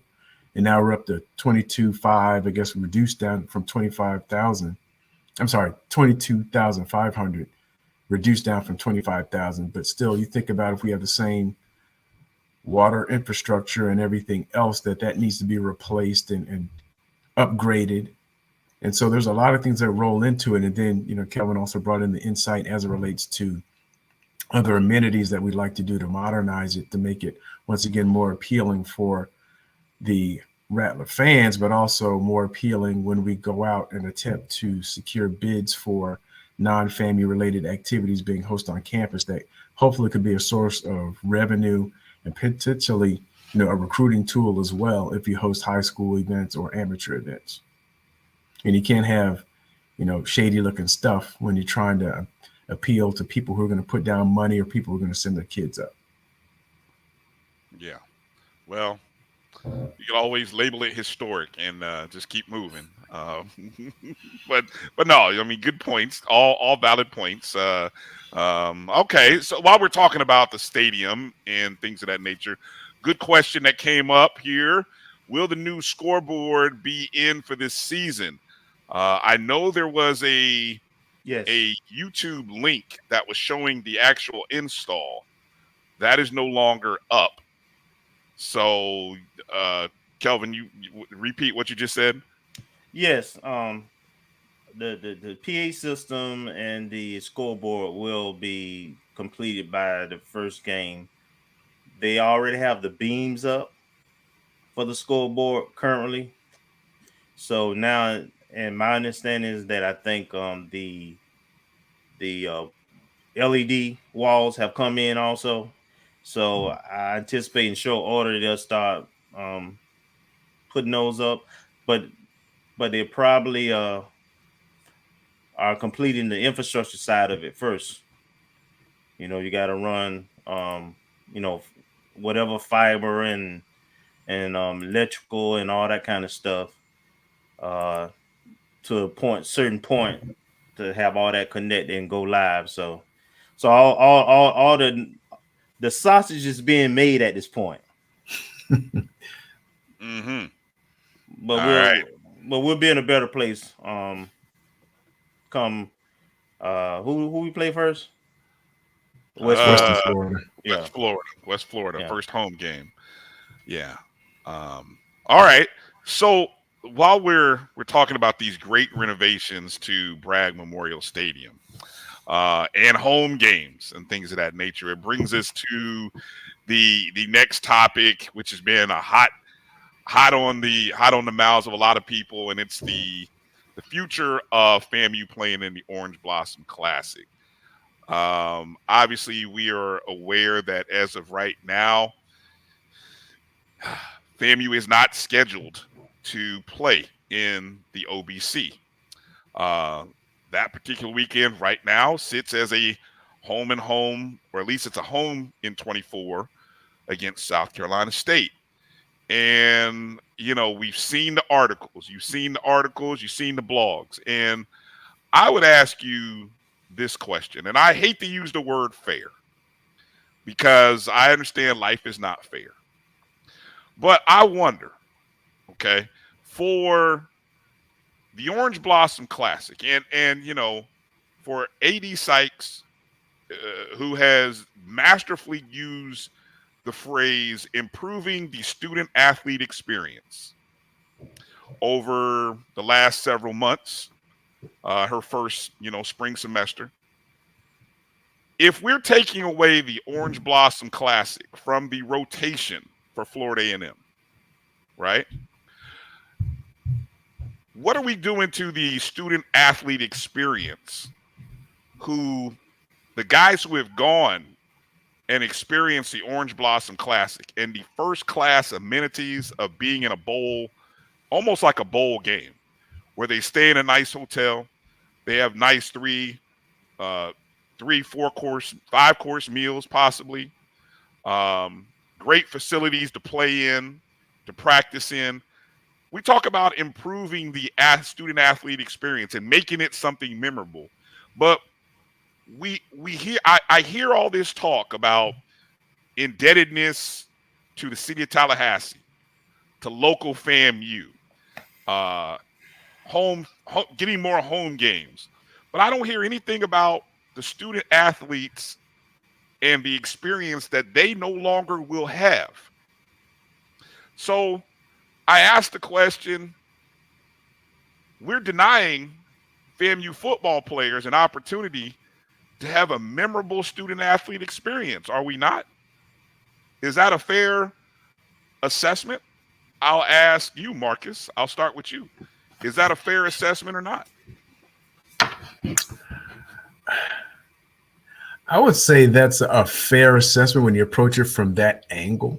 I mean, all the angles that we've seen have been more financial and, you know, caught off with their head and all this other stuff about the decision around the OBC. But from a student athlete experience, as it relates to what we've understood from bowl experiences, if we make it analogous to that for Power 5 teams or even those who've gone to the Celebration Bowl, and this being a signature event that was created by FAMU, one could argue that that is a fair question to ask if we're denying, at least in that one game, if we're denying a student athlete experience, a pleasurable student athlete experience.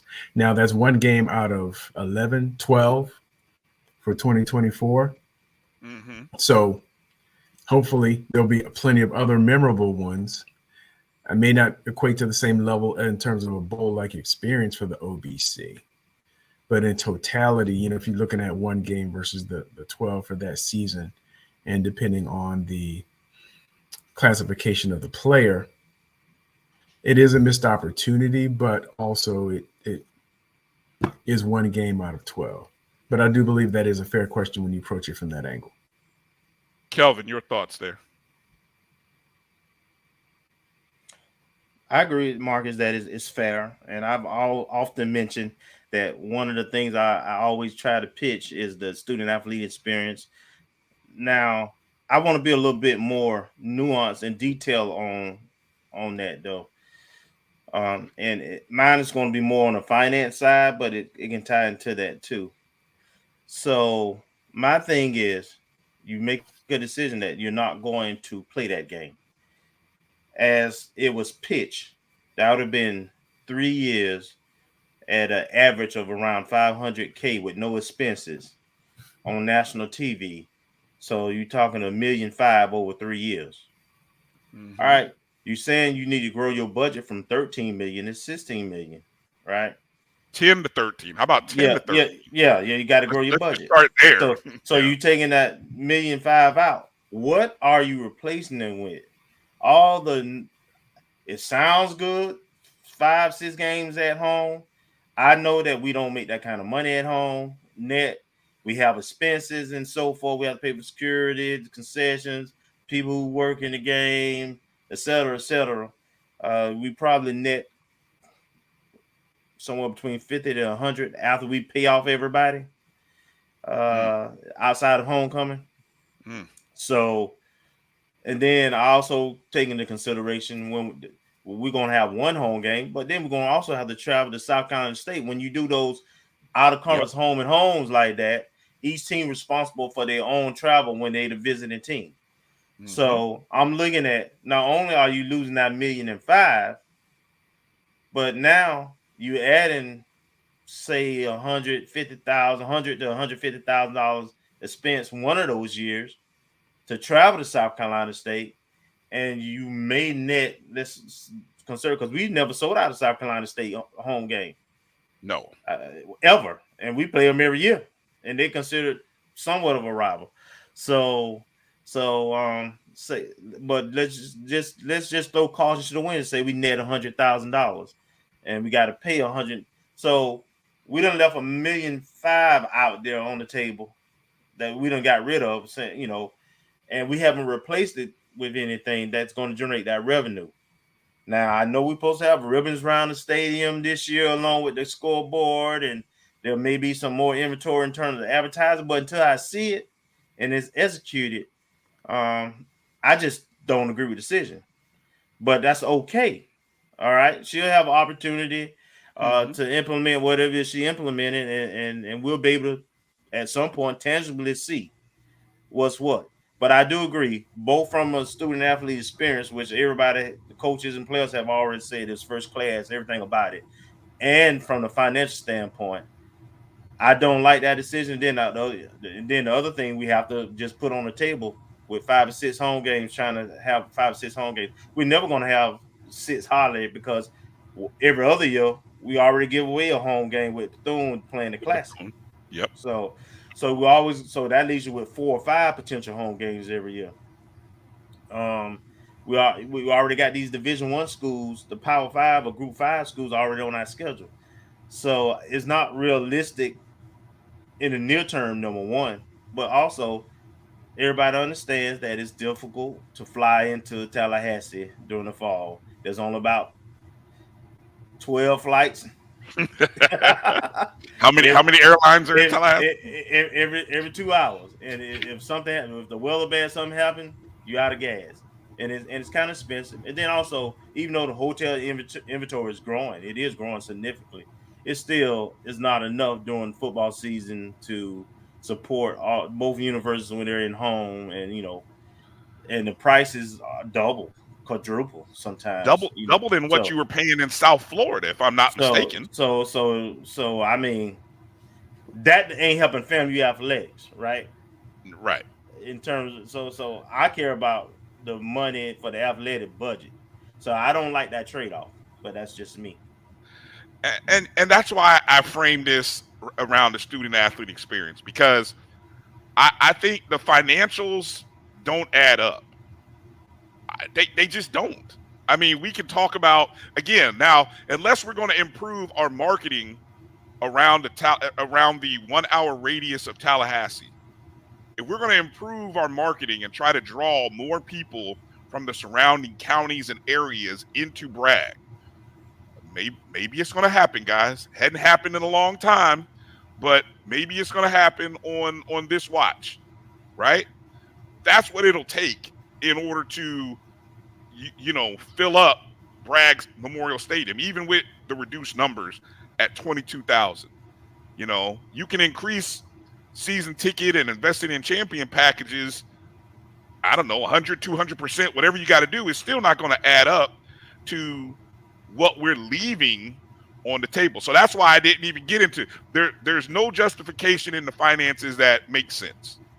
It just doesn't, and so that's why I framed it around the student athlete experience and asking, because that's the platform. So if I said what three things, and this is to you guys too, the three things that I kind of felt like, hey, AD Sykes was coming in looking to do in her first 100 days, her first 6 months. One, improve compliance, or at least I know they hired people in compliance prior to her coming, but at least get the staff on the same page, making sure we're in the right frame of mind, working with the NCAA rules. Two, improving that student athlete experience, or making sure it is what she has said. And three, finding a way to generate revenue, generate dollars, so that we can increase our budget from $10 million, right?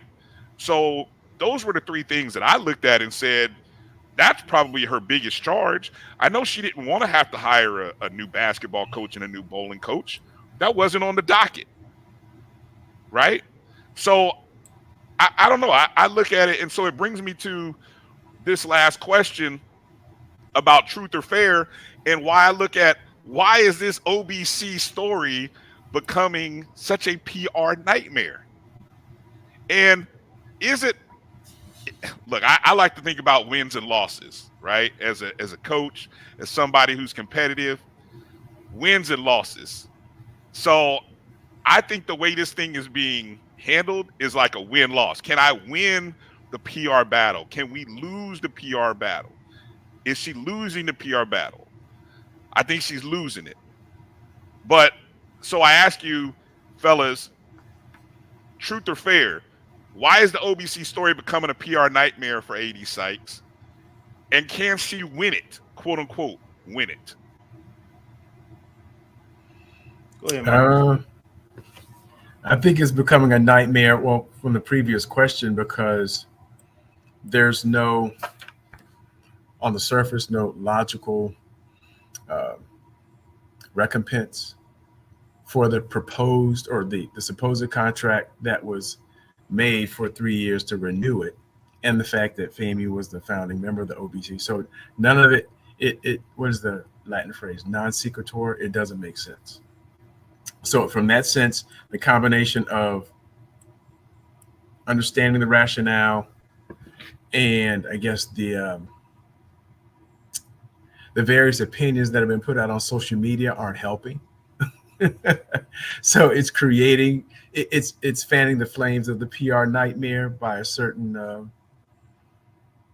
I wouldn't say certain faction, but I guess the main two folks who are doing that, but others are jumping on the bandwagon. Then there's those, who come to her defense, but it doesn't necessarily compensate for the financial perspective of what we potentially could have had if that contract number is actually true. So in terms of the PR nightmare, I don't know if she can win it in the short terms. Whatever plan she has in order to build up the FAMU brand and bring in additional funds and revenue, it may be a long term. It could be a long play versus the immediate. But right now, we know we're a short attention span society, and so typically those things that happen immediately and those things that happen to be projected the loudest tend to carry the day. So I don't know if she can win it per se in this time frame that we're in, or maybe even within the next 6 months or so. But if she has a long-term plan, I think that may eventually win the day. For those who are open-minded and wish to be won over, there are those who have already seemed like they've established their position. Kelvin? I answer this a couple of ways. So it probably would help. Yeah, to answer your question, yes, she can turn it into a W. Absolutely. It will probably help. She's doing a decent job of, going out on the circuit and speaking. All right. She probably need to continue that, to be honest, be transparent. And she probably need to do it in more diverse circles. she probably need to hear from folks who will push back some to make sure things are vetted. We all got to remember we want what's best for FAMU and FAMU athletics. At the end of the day, we can't alienate each other and divide.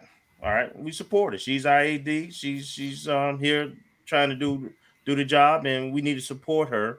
And part of that support is not just cheerleading. Part of it is saying, "Hey, you making this decision. Why are you making this decision?" I think the biggest misstep of this whole thing was when she put the comment out there about whether or not she had seen the numbers of the document. That's really what's kind of started everything. Yeah.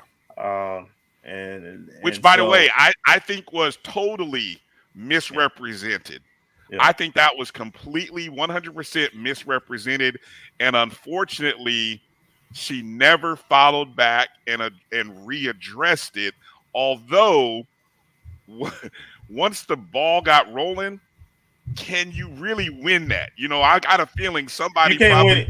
You cannot win it. You cannot win it with some people, a certain person in particular, right? Right. And some people would have said, some people probably told her, don't just leave it alone.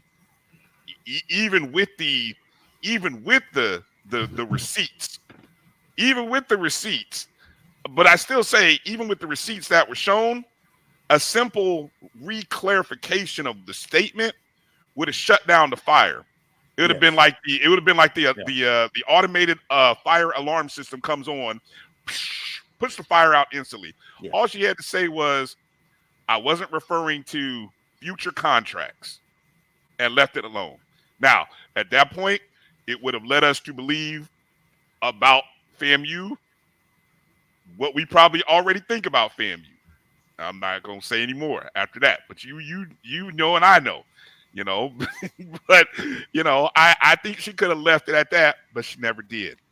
And so because you never did, then it became this whole other thing. And now then you have the interviews with the other outlets where you're almost doubling down.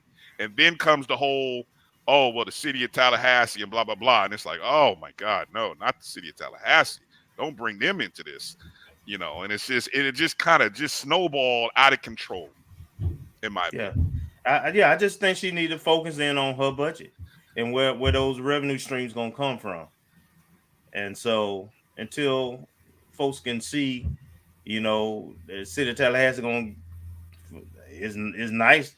People forget that 10 million was sitting over at Florida State along with 20 more million. It was 30 million sitting over there. And the only reason it was available because it wasn't enough for them to do the convention center that they wanted it to do. They didn't have enough money for it. So it was available and the opportunity came where, hey, maybe we can consider this. And I'm not going to even get into the weeds of that whole process. But yeah, and unless we get some kind of commitment from Visit Tallahassee or somebody for to make up for that $1.5 million. I mean, how does that help your athletic department budget? That's my question. Yeah, I will say when I think about trying to win this PR battle and I want to make sure I clearly get this out, and I hope I say it right here.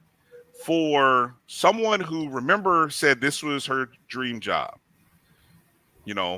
sometimes your dream job can become a dream nightmare or a nightmare if you aren't fully connected into what it is you're wanting to do and where it is you're going. See, FAMU is just not any HBCU, as we said at the beginning of the show.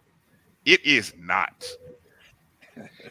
You have to have you have to have a real appreciation and understanding of the culture and its people. The bodies are laying all over the field. The 20 ADs before her will tell you that this ain't no regular job.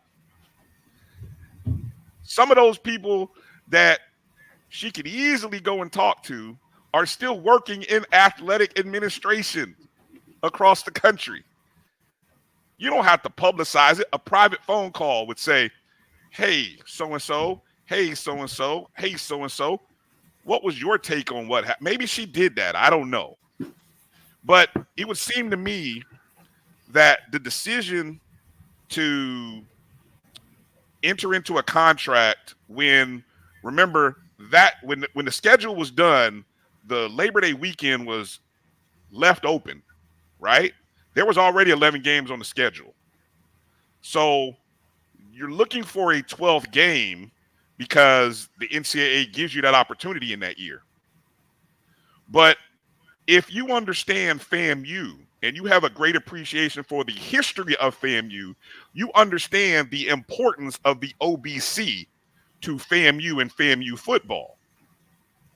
And so you don't rush to enter into a contract with South Carolina State on the heels of the OBC's coming to you in February talking about wanting to renegotiate the future deal.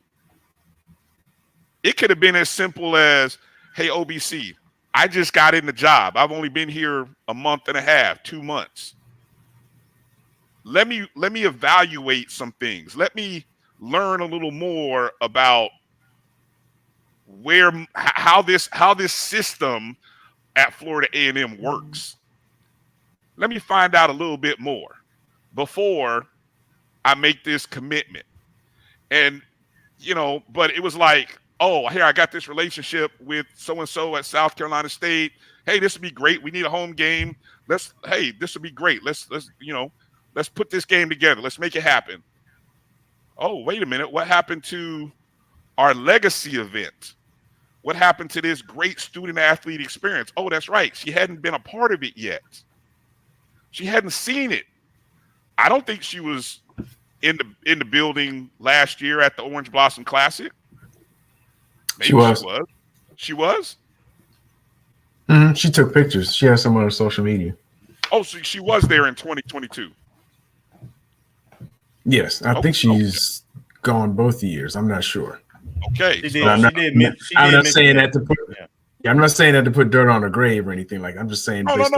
That's good to know, because, like I said, I'm going back to the point of having appreciation for the history of that event and what that means, and talking about that student athlete experience, talking to these student athletes and things of that nature. And so I just think if all of that is true, if all of what she's saying is true, then I don't think B happens. If all of A is accurate, B doesn't happen. Now, I get it. Some of us think a little differently. She's certainly entitled to think differently. But let me just say, again, the bodies are all over the field. FAMU will not change that. I went back and looked at an old article from Kellen Winslow. And Kellen Winslow, who came in at a time when FAMU was in a budget deficit, and he wanted to come in and do all these great things. That man had to apologize to Rattler Nation as he walked out the door, because he realized, oh man, I made a mistake. I underappreciated and undervalued the FAMU culture and Rattler Nation. And I don't want to see that same mistake happen. And so I'm hoping, whether it's through Dr. Robinson, whoever it is, that a sense of humility and egos get put to the side, and that there's an opportunity to really really spend time studying. If I go to a new job, Kelvin, I would tend to think that it would take me a little bit of time to really understand how things have worked at that place before I start making a whole bunch of wholesale changes. It might even take 6 months to 8 months before I really understand how X, Y, and Z works here. because this place has been around long before me. I got to understand who are the people who are running things in the background, because there are a lot of people running things in the background. And former administrators who have come in wanting to do big things overlooked those people in the backgrounds. And at the end of the day, those people in the background end up costing them their job. Now, I'm not saying any of that will happen, but learn from your predecessors.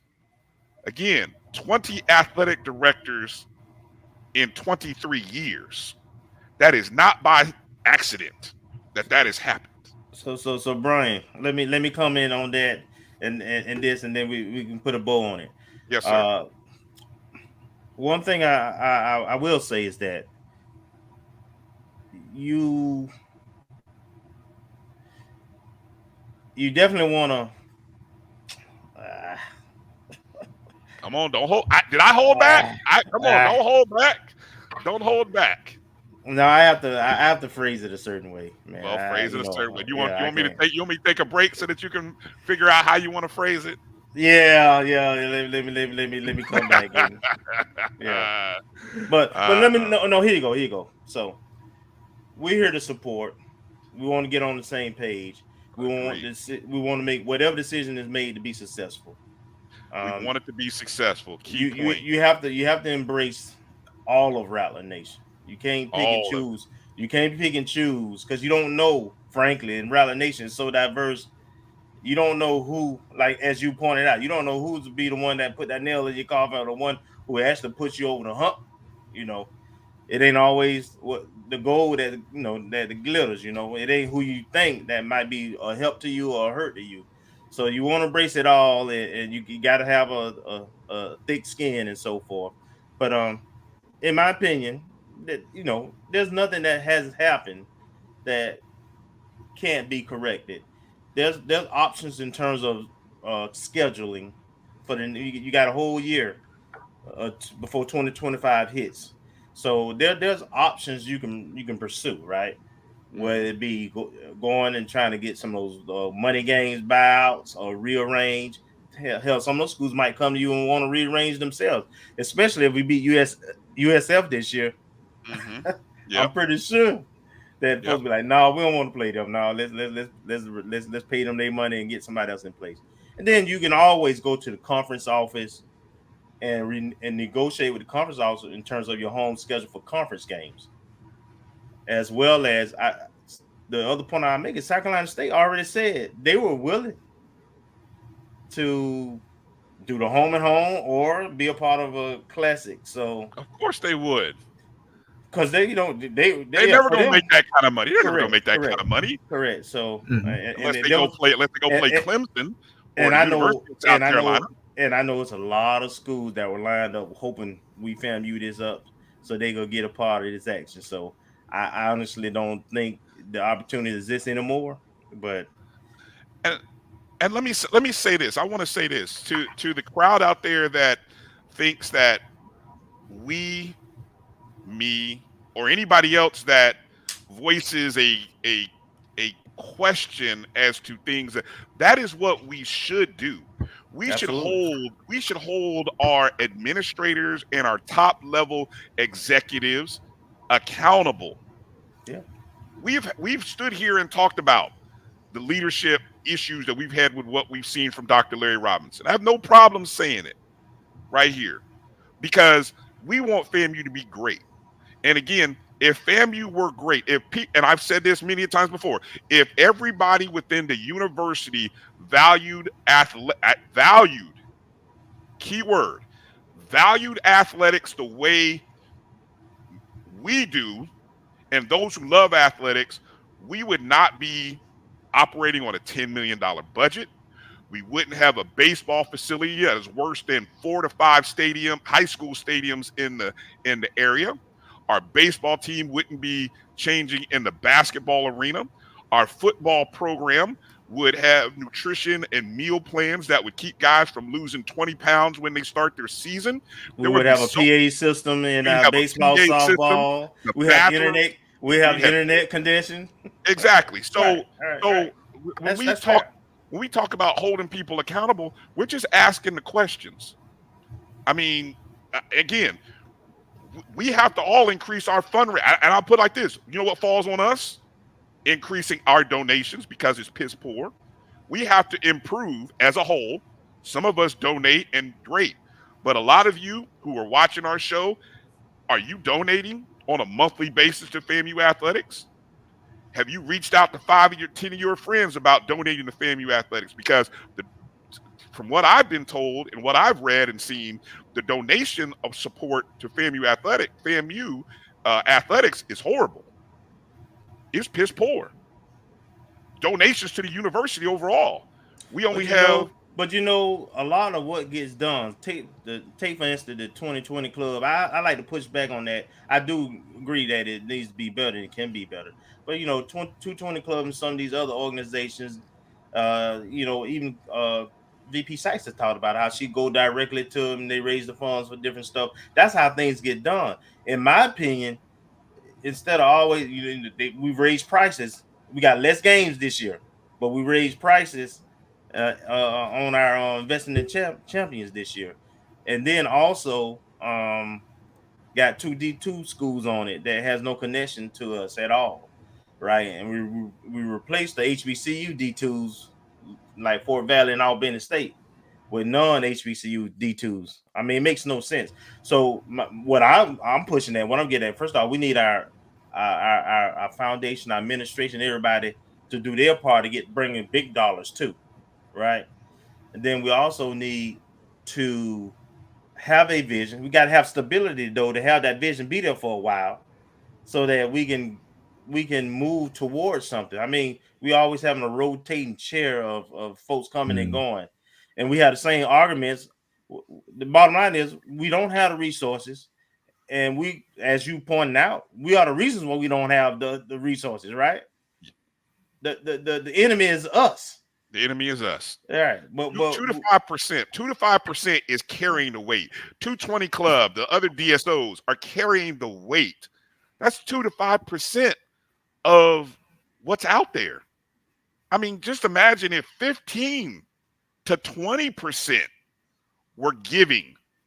But But to that point, imagine if we had suites, and where you can get full service drinks and foods and so forth. Imagine if we actually had a situation where you had inventory above and beyond just your package, right? Where you had certain incentives for basketball, for instance, right? And VIP experiences and so forth. There are other things that universities, athletic departments are doing that make it competitive for people who want to give more. Publix ain't sitting around here talking about y'all should support Publix because we Publix. No, they invested in their facilities. They have the best quality. They making sure they have good customer service. All right, so let's fix the things we can fix that make it an environment where people want to give too. We always talking about what folks ain't doing. Let's do what we need to do, and that's a shot at the administration and the board.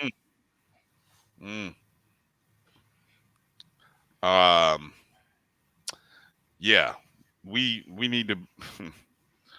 All right, let's great discussion going on. We appreciate everybody. Hit the thumbs up button, you guys in the chat room, man. We appreciate all of your thoughts. And again, we're just posing the questions, offering our opinions. Nothing's personal. I'm excited about somebody. Anybody to be fired? Yeah, no, I'm not. No, we're not doing all that. I mean, some people are, but you're going off the deep end. I think I got my opinions about that. But I mean, we're asking some questions we think are legitimate as it relates to what we're seeing now in terms of not participating in the OBC and how to compensate for that loss of potential revenue, and how going forward, what's the plan, not only on short term for that, but long term division. And nobody's looking for AD Sykes to fall on the sword or give up the job, because I agree with Kelvin. We've talked about this at length. Stability has been one of our biggest issues. We haven't had an AD long enough, with the exception of perhaps the short time we had a vision from Overton and the things that Gosha was able to put into play, or at least carry out some things that were already in progress. Other than that, it's been a turnstile. But And there's a at one reason point, for that. There's a well, reason yeah, for but at that, some Marcus, point the and that turnstile has to stop. Right. but Marcus, that you want it to stop short of death for some of the people that are the cause of this. We have to wait until they die, and I hate to say that, but when they die, things will maybe change. But if we don't, if you fail, what's the old saying? If you fail to plan, you plan to fail. And if you don't understand this culture and the people who have whether you call it sabotaged or prevented greatness from happening and rising up, then understood. That's in any organization. It'll be another dead body on the field, and I don't want that. I'd love to see this be successful for 5, 10, 15 years. You know, I mean, look, Lynn Thompson at Bethune-Cookman was there for 30 years. Man, imagine what FAMU would do with an athletic director who was around for 30 years. I mean, a good athletic director. Yeah, I mean, look, even if I don't care if you got to grow into the position, which I am not opposed to. Look, nobody was going to, I know people wanted to, nobody was going to come into this position with all the answers, because nothing is like FAMU. Nothing else out there operates like FAMU. They don't. It is unique in so many different ways. Winning is hard. We talk about how hard winning is. Winning is hard, and winning administrator at FAMU Athletics is hard. It's extremely hard. It's hard, and so that's all I'm saying. And it does take it takes a special character and a special recognition of what this place is and what this place can. I mean, I think we all see what it can be. That's the one thing.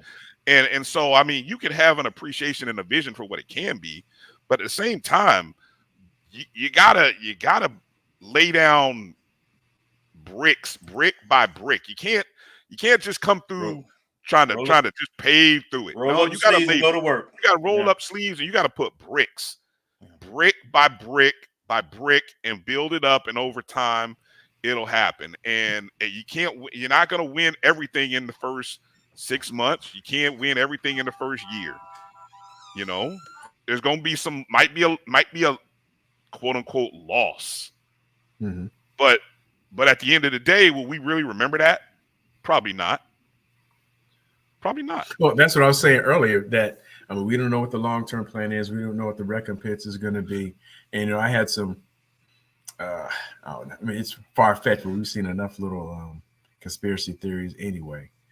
And Kelvin can give, because he was there same time I was. I don't know if you remember, and I don't know if it's going to play out the same way, but if you remember, we bowed out of the Atlanta Classic for a couple of years, strategically or not.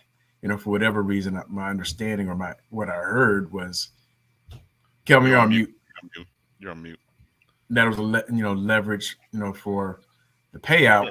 And that one made sense to me. The Atlanta Classic made sense because expenses weren't included, and by the time we, the band and everybody was there for a couple of nights and so forth, we pretty much ate up that little guarantee they was giving us. That's two different. I can get that one. Yeah, that's if this were like that, hey, I'd say nothing. I'd say nothing, but it ain't like that. It ain't like that. And everyone knows that I've heard some different things about the Atlanta thing, which I'm gonna have to do some research on, which irks the hell out of me hearing about it. But anyway, how they did it? Yeah, how they did it. How they. Yes, there was just so much that was wrong about that one. Well, let me just add one other thing. I think Capital Athletic Campaign. How long have I been saying that? Since we've been doing this show. Of course, Marcus knows it goes back to the long time and stuff. But yeah, I mean, just do a Capital Athletic Campaign. If you want people to give, you want to give at that level, over X amount of years.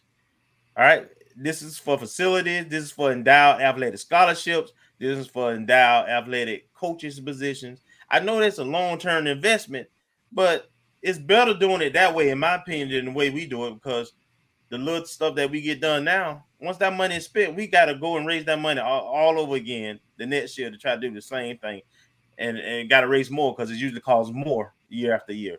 Whereas if you at least get some endowments going and so forth, then as that builds up, it takes a while for it to kick in, but once those endowments build up, you ain't trying to re-raise that money.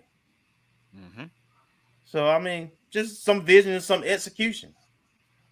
Mm-hmm. Thanks for tuning in, David Burns from Cedar Hill, Texas. We appreciate you. Hey, this I love, and see, this is the kind of stuff that Jimmy Mack, these are the kind of things that have to change. Hold on, wait for it. There's more. I mean, that's the kind of stuff that when we talk about appreciating your stakeholders, again, there's a strategy that there's more people who don't sit in the luxury suites than there are that do. There's more people sitting in sections A through Z that aren't in the north end zone versus those in the north end zone. There are more people that purchase season ticket, because you don't have to buy to invest in champions. You can purchase a season ticket, right? You can get a single. There are more people who purchase a single game ticket and maybe even season tickets, well, probably a single game ticket, than they do the investing in champions. Now, I get wanting to change all that, but again, that to say, sometimes we want to. You got to build that though. We have to build it, but you can't turn away from. Again, I go back to the most successful FAMU fundraising campaign we ever had. What was it? It was small, small and targeted. Yes, it was small and targeted. It didn't go after. A rent check. It didn't even go after a car payment. It went after $10 and 10 people. And all what do you have? You have a multi-level marketing success, fundraising success. So, I mean, there's things that can be done and I hope are being planned to be done. Anyway, all right. So, thanks for participating in Truth or Fair.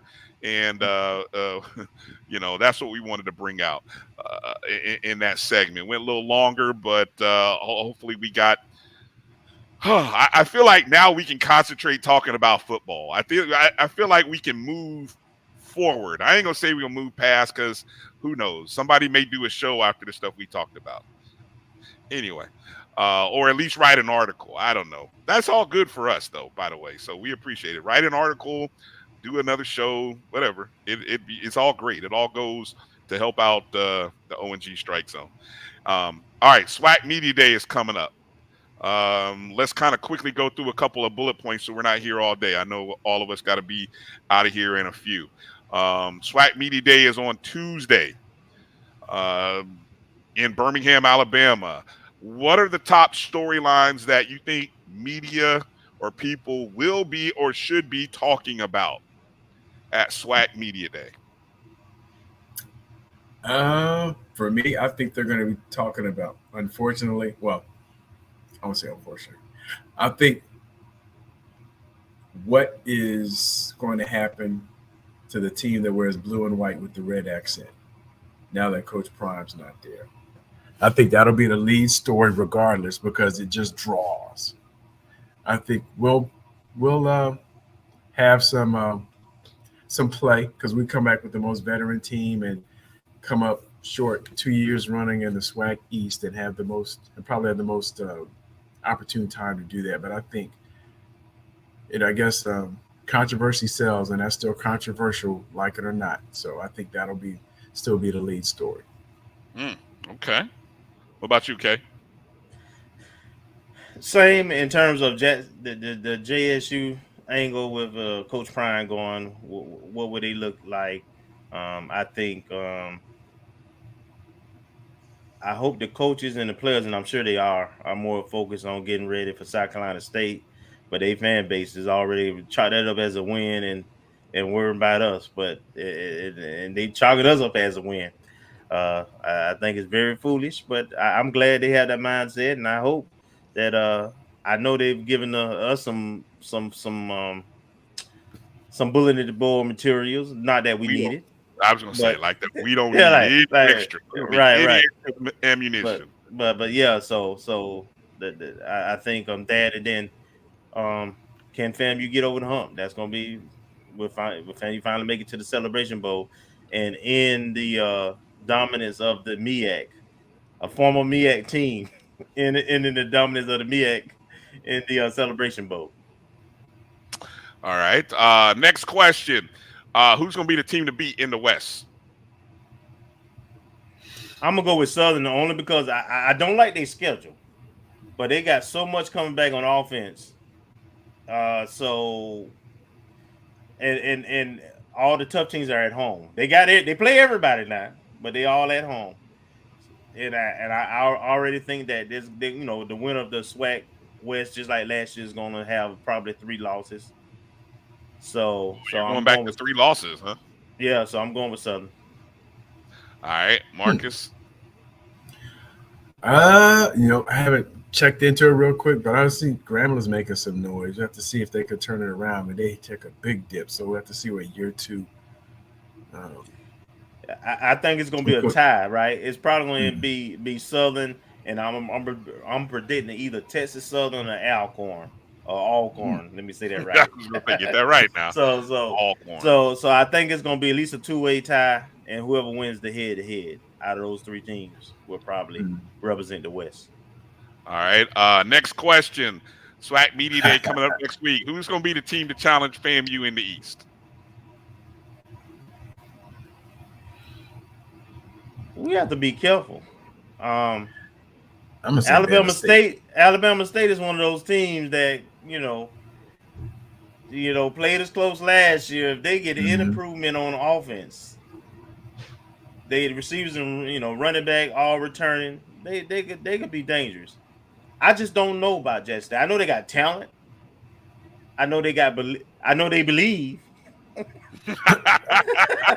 But I just don't know if they got the horses right.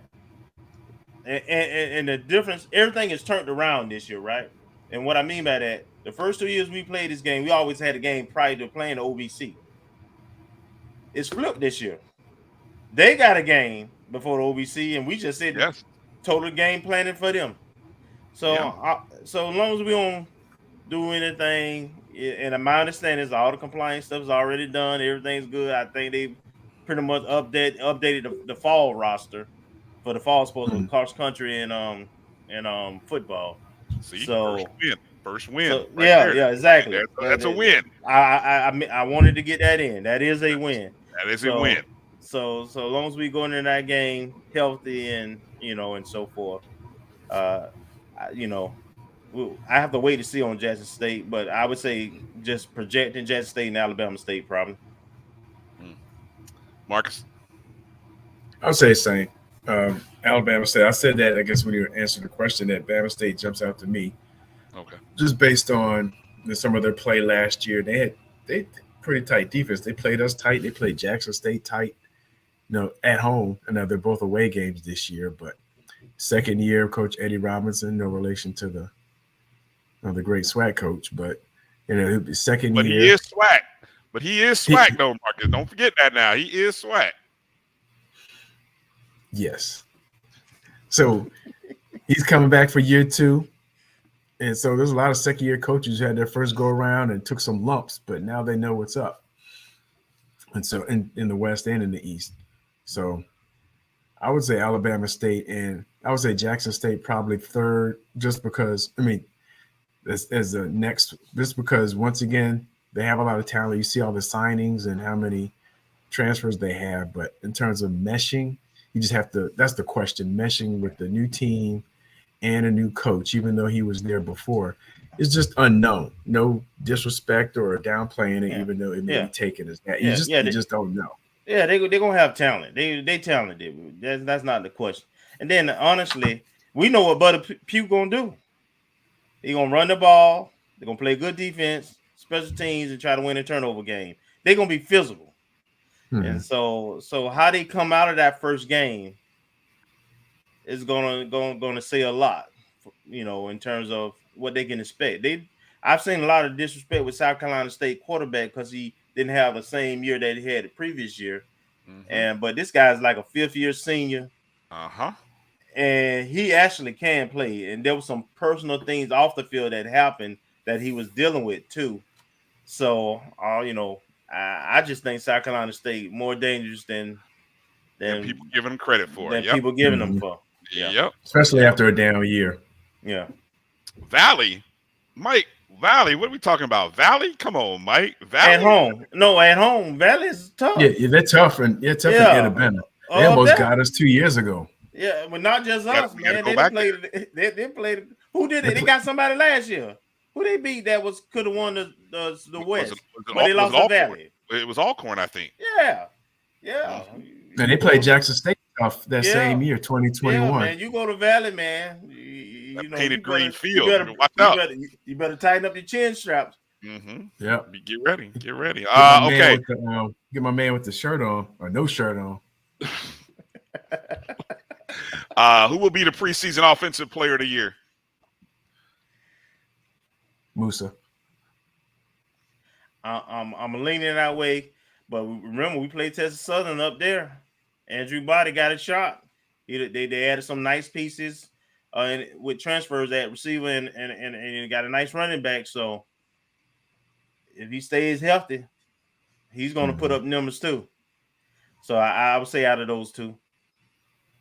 Now, an interesting thing, if I remember correctly, I have to go back and look at the news. The running back, I want to say he was out of Valley. The running back at Alcorn, yeah. Somebody transferred from Valley to Howard. He's a problem. If they get good quarterback play, he's a problem, man. That guy can play too. So I would say that would be the top three: Howard, Andrew Body, and Musa. All right. Defensive player of the year, preseason defensive player of the year prediction. Who will it be? It's gonna be tough. I'm gonna say obviously Corey Stevens out of the choices. The guy at Alabama State who won it last year, right? The linebacker. Yeah, the linebacker. I'll say that JSU, I think, has the one guy they got returning on the defense in front that was a starter last year. I want to say I think his name is Sundiata Anderson. I think he's a defensive lineman out of Grambling. Yep. He'll be in the midst. And then Isaiah Major got to be in the midst. I would hope so. Yeah. I would hope so. And here's a sneak peek. Javon Morgan.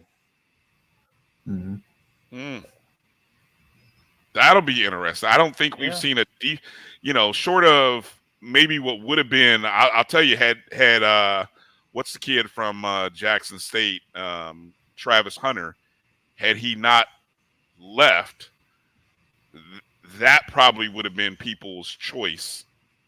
I think, because I think again, I don't know who the cabal voters are who are gonna. I think it'll be ADs and coaches, but they would have gone with somebody like Hunter. So we'll see. It'll be interesting. Let's see. I'm going to save my question about the predicted top team. Obviously, I know who we think we're going to come out of the East. I'll save the West until actually coming out.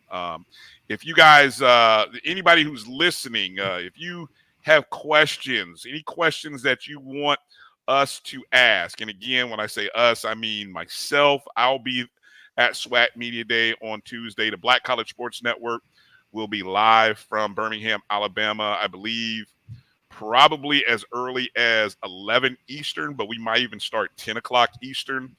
Obviously, we'll have all day coverage live, and we'll talk to, we usually get about 10 teams covered between coaches and players. So we'll get a chance to talk to, and all of the shows that are part of the Black College Sports Network will be there. So I encourage you all to make sure you're subscribed and tune in, and you can watch live coverage of that. You guys got time? You want to quickly run through these final couple of notes for the Rattler Roundup, or you ready to kind of bag it up and close the door and go home? I got time. Yeah, a couple minutes. Either way. All right, so let me go to this first. I'll go to this because this one is fresh. FAMU Golf announces a new indoor simulator thanks to USGA. And I'm going to play this great little video that FAMU Athletics put out featuring our guy, Coach Mike Rice. Let's see if this works right off the bat here. I'm hoping so. We started talking about this kind of crazy because one of my wish lists about 2-3 years ago was to get a simulator at the university. Couple reasons. For one, weather sometimes in Florida could be either hot or raining, and with that, a lot of times we're canceling practice. This allows us to not. We can come in here and get some work in on days that other places can't. So huge for the program. Then having the data that we can get off this thing and just. Man, I mean, it's crazy. Not just for the golf program. I mean, I teach a golf class here on campus as well, and this is going to be a game changer. My name is Dr. Michael Cooper. I am Senior Regional Advisor for the United States Golf Association and Chair of the Make Golf Your Career HBCU Golf Consortium. This effort is sponsored, and the simulator is sponsored by Golf Tech and SkyTrack, and without them, we could not make this happen. And for HBCUs, we think that void can be filled, the lack of diversity, equity, and inclusion can be filled by brilliant students that are coming through HBCU institutions on a daily and yearly basis. FAMU has the enthusiasm from top down, starting with President Robinson, right down to his leadership team, to have that buy-in, not just from the plan of golf, but for the business of golf, is tremendously valuable to growing diversity, equity, and inclusion. And we hope that we can build a model here at FAMU that can be replicated across the HBCU network. That's all right. That's tight, though. You got to compete with Steph. Hey, exactly, man. We got to compete with Howard. The stuff that they're doing up there, man, just rolling through people. But shout out Pine Bluff. Yeah, is that who ran through the SWAT? Yeah, Pine Bluff. Yeah. They did. There was a separation between Pine Bluff and us. We were the number two. We were like the best of everybody else. So yeah, we were way behind. Yeah, we have a lot of strokes to close the gap on. Young team though. It is. So everybody coming back. Yeah, we'll watch and see what they do. All right. Oh, by the way, also with golf, I think I sent y'all the picture and mentioned, that putting green that we had. Now we've got the what is that called? Top Golf type look now. Where we got the holes and nets up, so that so they can drive and everything. Is at the same place, rec center, but they did make investment and got that too. So our golf program now, our kids can come out of our dorms and they have an outdoor place on campus that they can practice, as well as that simulated when the weather's not good. That's huge, man. So, and no other HBCU can offer that right now. So a lot of good things happening. Yeah, definitely. Congratulations to the golf program. Thank you to the USGA for helping to make that possible for Coach Rice and the squad. A note here I'm going to read this article here from HBCU Game Day. Our good friend Vaughn Wilson covering the FAMU band camp, which concluded over the weekend, I believe, or maybe Monday. Yeah, Saturday. Okay. Saturday, okay. Of course, famed civil rights attorney Ben Crump donates $10,000 to FAMU band camp. Of course, Crump, who resides in Tallahassee and has been on the board of the FAMU Band Scholarship Fund for some time now. Crump was there to watch the show of the more than 360 campers who attended the week-long camp this week.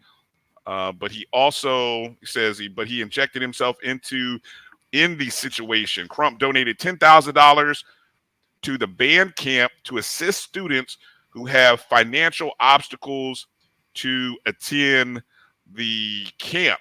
After Crump was announced by FAMU Director of Bands, Dr. Shelby Chipman, he made the announcement to thunderous applause from the audience.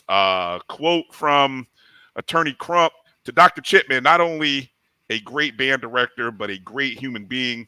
Let's give it up for Dr. Chipman, a man of vision following in the legacy of Dr. William P. Foster. To all of your staff and administration, I know that it is a labor of love, but you need the financial support. Amen. Amen. That's what we need. Amen. And it's not the first time that Crump has donated, and that's what we need. There's a picture of Crump there. There's of course Joe Bullard on the left. I'm assuming that is Attorney Crump's No, son. that's Joe grandson. Oh, that's Joe's grandson. Okay. Yeah. Joe's grandson. And of course that's Vaughn to the right there of that picture. And then of course another picture of the group. So congratulations to the band campers. They sounded great. They looked great. That was pretty awesome, man. And I think there's a couple of YouTube videos of their performance as well. I know we retweeted it. Fangs Up retweeted it.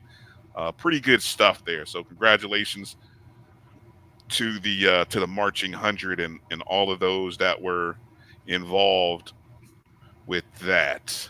I think it's 30 years. I think what I read or heard. I think I heard Vaughn's video piece. It's been 30 years since the band camp was started back in 1992. Matter of fact, I should know that. It's a very great year, 92.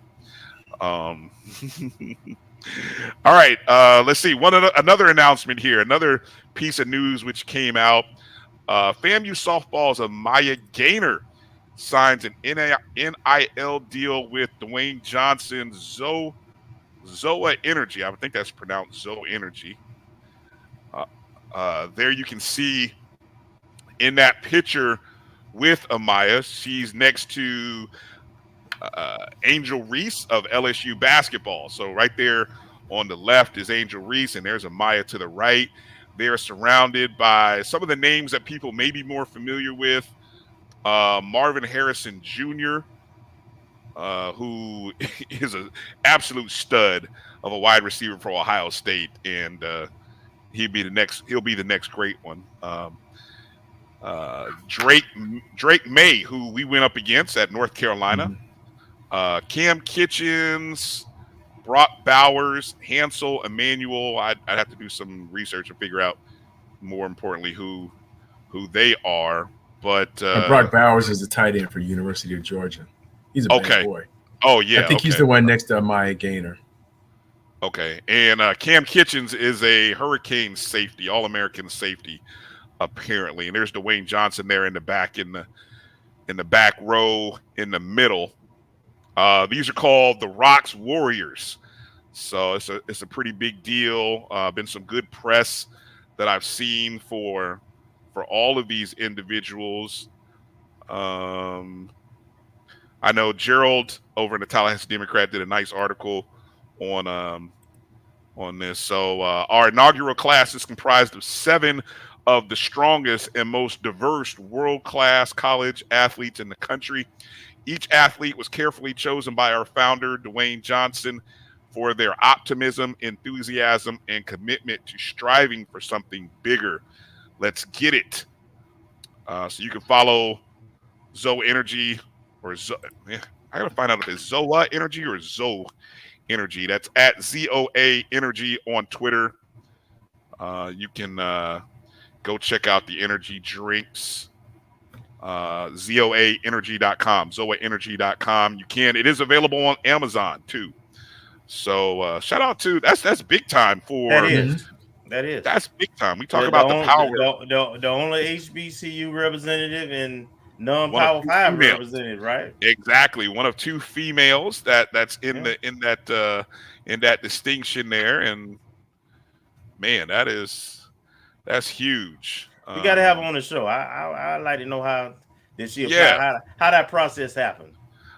We'll definitely have to reach out. Maya, I believe, was she started all 45 games in the infield for FAMU softball this past year. Prior to that, she was at Florida Gulf Coast. So, Hansel Emmanuel. I'm sorry to interrupt. Hansel Emmanuel, the guy in the black shirt. We may have seen his YouTube video. He's a basketball player, and he has one arm, but he's slamming. I know it came out a lot last spring.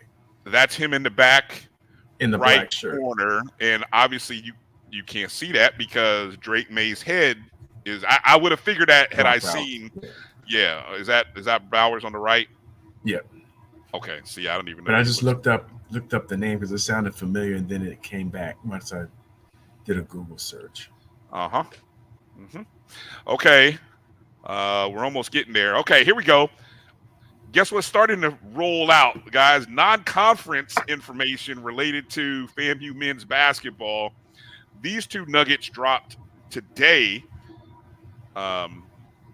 First off, I saw UCF post their non-conference schedule.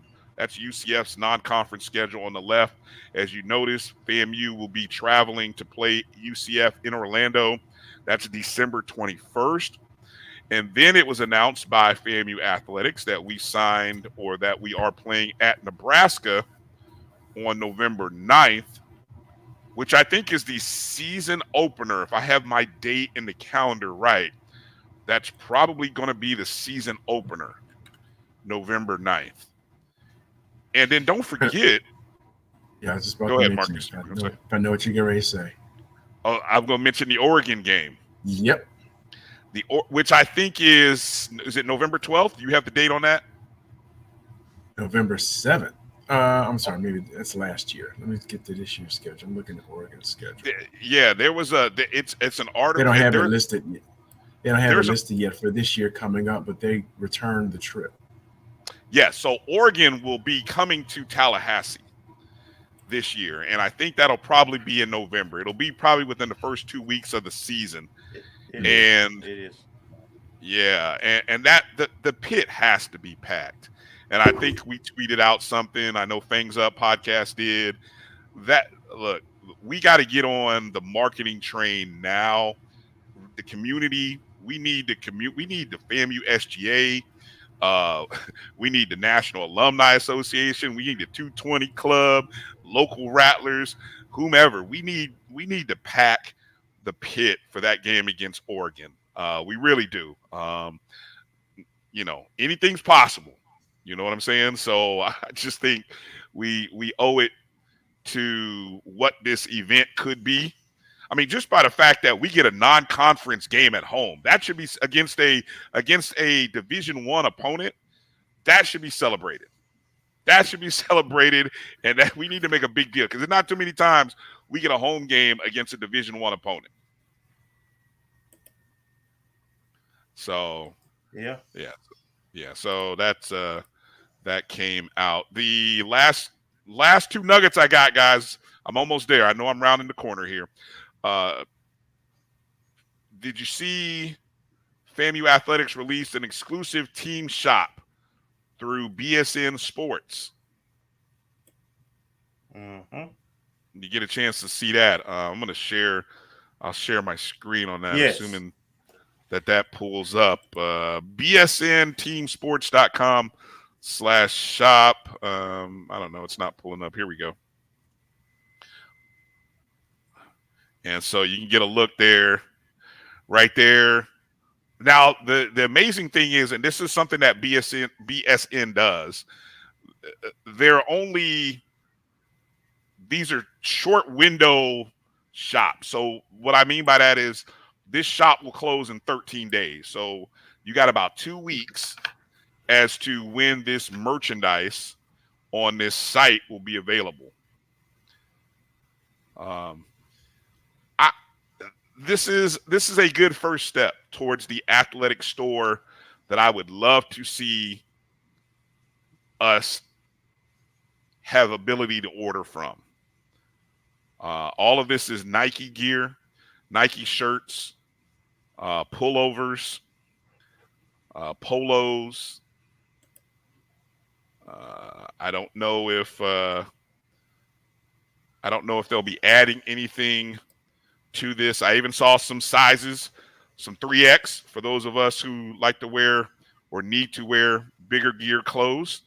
That's positive. You got to access and the ability to order 3X gear, which unlike the LeBron stuff, you can't get 3X stuff in the LeBron stuff, by the way, which I know. That's why I haven't didn't know ordered that. any. Yeah, no, that's why I don't have any LeBron gear, because it doesn't come in 3X. I mean, that says more about me. They got 2X. That they do. And so yes. So that says more about me than it does LeBron, but it is what it is, right? So that's just something I got to work on. I'm working on it, fellas. I'm working on it. So that shop is available for another 13 days. So there it is. And the last nugget I got for you, the Pro Football Hall of Fame Order of Enshrinement came out. Ken Riley will be inducted second at the Pro Football Hall of Fame on August 6th, following behind Zach Thomas of the Miami Dolphins. And so, Riley would go second. There will be a tribute video for Riley, and Don Coryell, the coach, are the only two members of this class that obviously are no longer with us. But of course, Ken Riley II will provide remarks on behalf of his father, and there was a very good article that Vaughn wrote on HBCUGameDay.com. Vaughn Wilson did a great job from the viewpoint of Mrs. Riley, who we haven't really heard her name mentioned, and I think it was kind of nice to see and read about her. Because of course we've talked to Ken, and Ken has been very out front for his dad in this process, but I think it was nice to kind of hear from Mrs. Riley, who is just, you got to go read it. I'm not going to tell you anything about it. Just go read it. I absolutely enjoyed it. I had to talk to Vaughn. I enjoyed that article so much, and having known Miss Riley when she was teaching at the High, and being around some of her kids and so forth. Great person. And I was glad to hear her voice. I just thought it was interesting, and it just reiterate why it's so important to the family, because that was one of the few things that Ken Riley Sr. really wanted. Yeah, and it's a bittersweet moment because of course he's not here to experience it himself, but it was one of the things that he most wanted that he hadn't gotten. So it was a great article, and we'll have some perspective on the actual ceremony and some exclusive stuff from the NFL Hall of Fame ceremony. We've already got some things in the work. Again, the enshrinement week is August 3rd through the 6th. I know there's a Pro Football Hall of Fame game. I think the Jets and Browns, I think it's Jets and Browns are playing in that. Those two teams are starting to report to camp, since that's the first preseason week. And so if you're going to go up that weekend, I know there's some great memorabilia things on the Pro Football Hall of Fame.com website, like some nice commemorative pins, coins. So if you are a collector of Ken Riley items, obviously given his status as a legend here for Florida A&M athletics, it would be really cool to maybe get yourself a pin or coin or whatever you choose as your collectible of choice. But there's some really cool stuff there. You better hurry up too, because I think they only kind of print probably so much of that, and so after it's gone, it's probably gone. I don't think they, I can't imagine that they do multiple runs. So yeah. All right, that's going to do it for tonight's show. A heavy show. What do you want Bryan, to add? one quick update, please. Well, actually, for Rattler Nation, but also for Kelvin, Josh may be reaching out to you. One of our esteemed FAMU alums, Leon Ward from South Florida, he made it up to Tallahassee and donated 30 plus games. Me and Josh already talked tonight. Okay. But yeah, 30. I've already got 30 what? 30 what? 30 games on tape or DVD for Rattler Plus. Okay. So I don't know how many are repeats or, something that Josh may already have from grabbing off of YouTube. There may be a few there, but he had a nice collection of football and basketball games that he taped off of broadcasts or other places. So, hopefully we're populating Rattler Plus. All right. Good to hear. Yeah, if you guys have any videos, Rattler Plus, make sure you reach out to Josh Padilla. And make sure you got a way of transferring that stuff too. Be helpful in that process. Just don't come up and drop off a box of VHS tapes and or DVDs. So and it doesn't just have to be football. If it's baseball, you know what I'm saying? Just anything that might seem of value. Maybe some old coaches shows. I'd love to see some of those old Billy Joe coaches shows that they used to do at 6 a.m. on Sunday. I heard some interesting stories about those. So that's kind of interesting. But anyway, I'd love to see that come back too. All right. Any final thoughts you want to add in there, Marcus, before we go? Nah, I'm good. You're good. You're great. Two things up for Kelvin. Thank you to everybody. Appreciate you. Appreciate you tuning in. Appreciate your support as always. We hope we've enlightened you a bit. I hope we've given you something to think about. Now it's time for you, Rattler Nation, to continue to ask questions, to continue to support. But we'll never advocate for blind support. Okay? Don't be a blind supporter. Open your eyes and support with your heart and your head. And then make sure to share with Rattler Nation, not only this show, but our need to come back home and support FAMU Athletics. We need everybody's support. Again, just imagine if 20% of the alumni base gave back, even if it were just $10 a month to athletics. What we could do with that kind of support would be tremendous. And that's what we need. A lot of big things are in store. Our athletic administration, led by VP AD Sykes, needs our support, needs our help, and we got to find a way to give it to her. All right? That's our job. So for Marcus, Kelvin, again, we want to thank Coach Schmitty Rock for joining us earlier in the show. We appreciate and love all of you. Make sure you hit the thumbs up button if you haven't already out the door. Share the show. You can always find it on YouTube, the Jericho Broadcast Network's YouTube page. You can also share the show on the BCSN Pod Zone as well. And that's going to do it for tonight. Be safe. Keep those fangs up. And make sure, Rattler Nation, that you continue to strike, and strike again wherever you are. God bless and good night.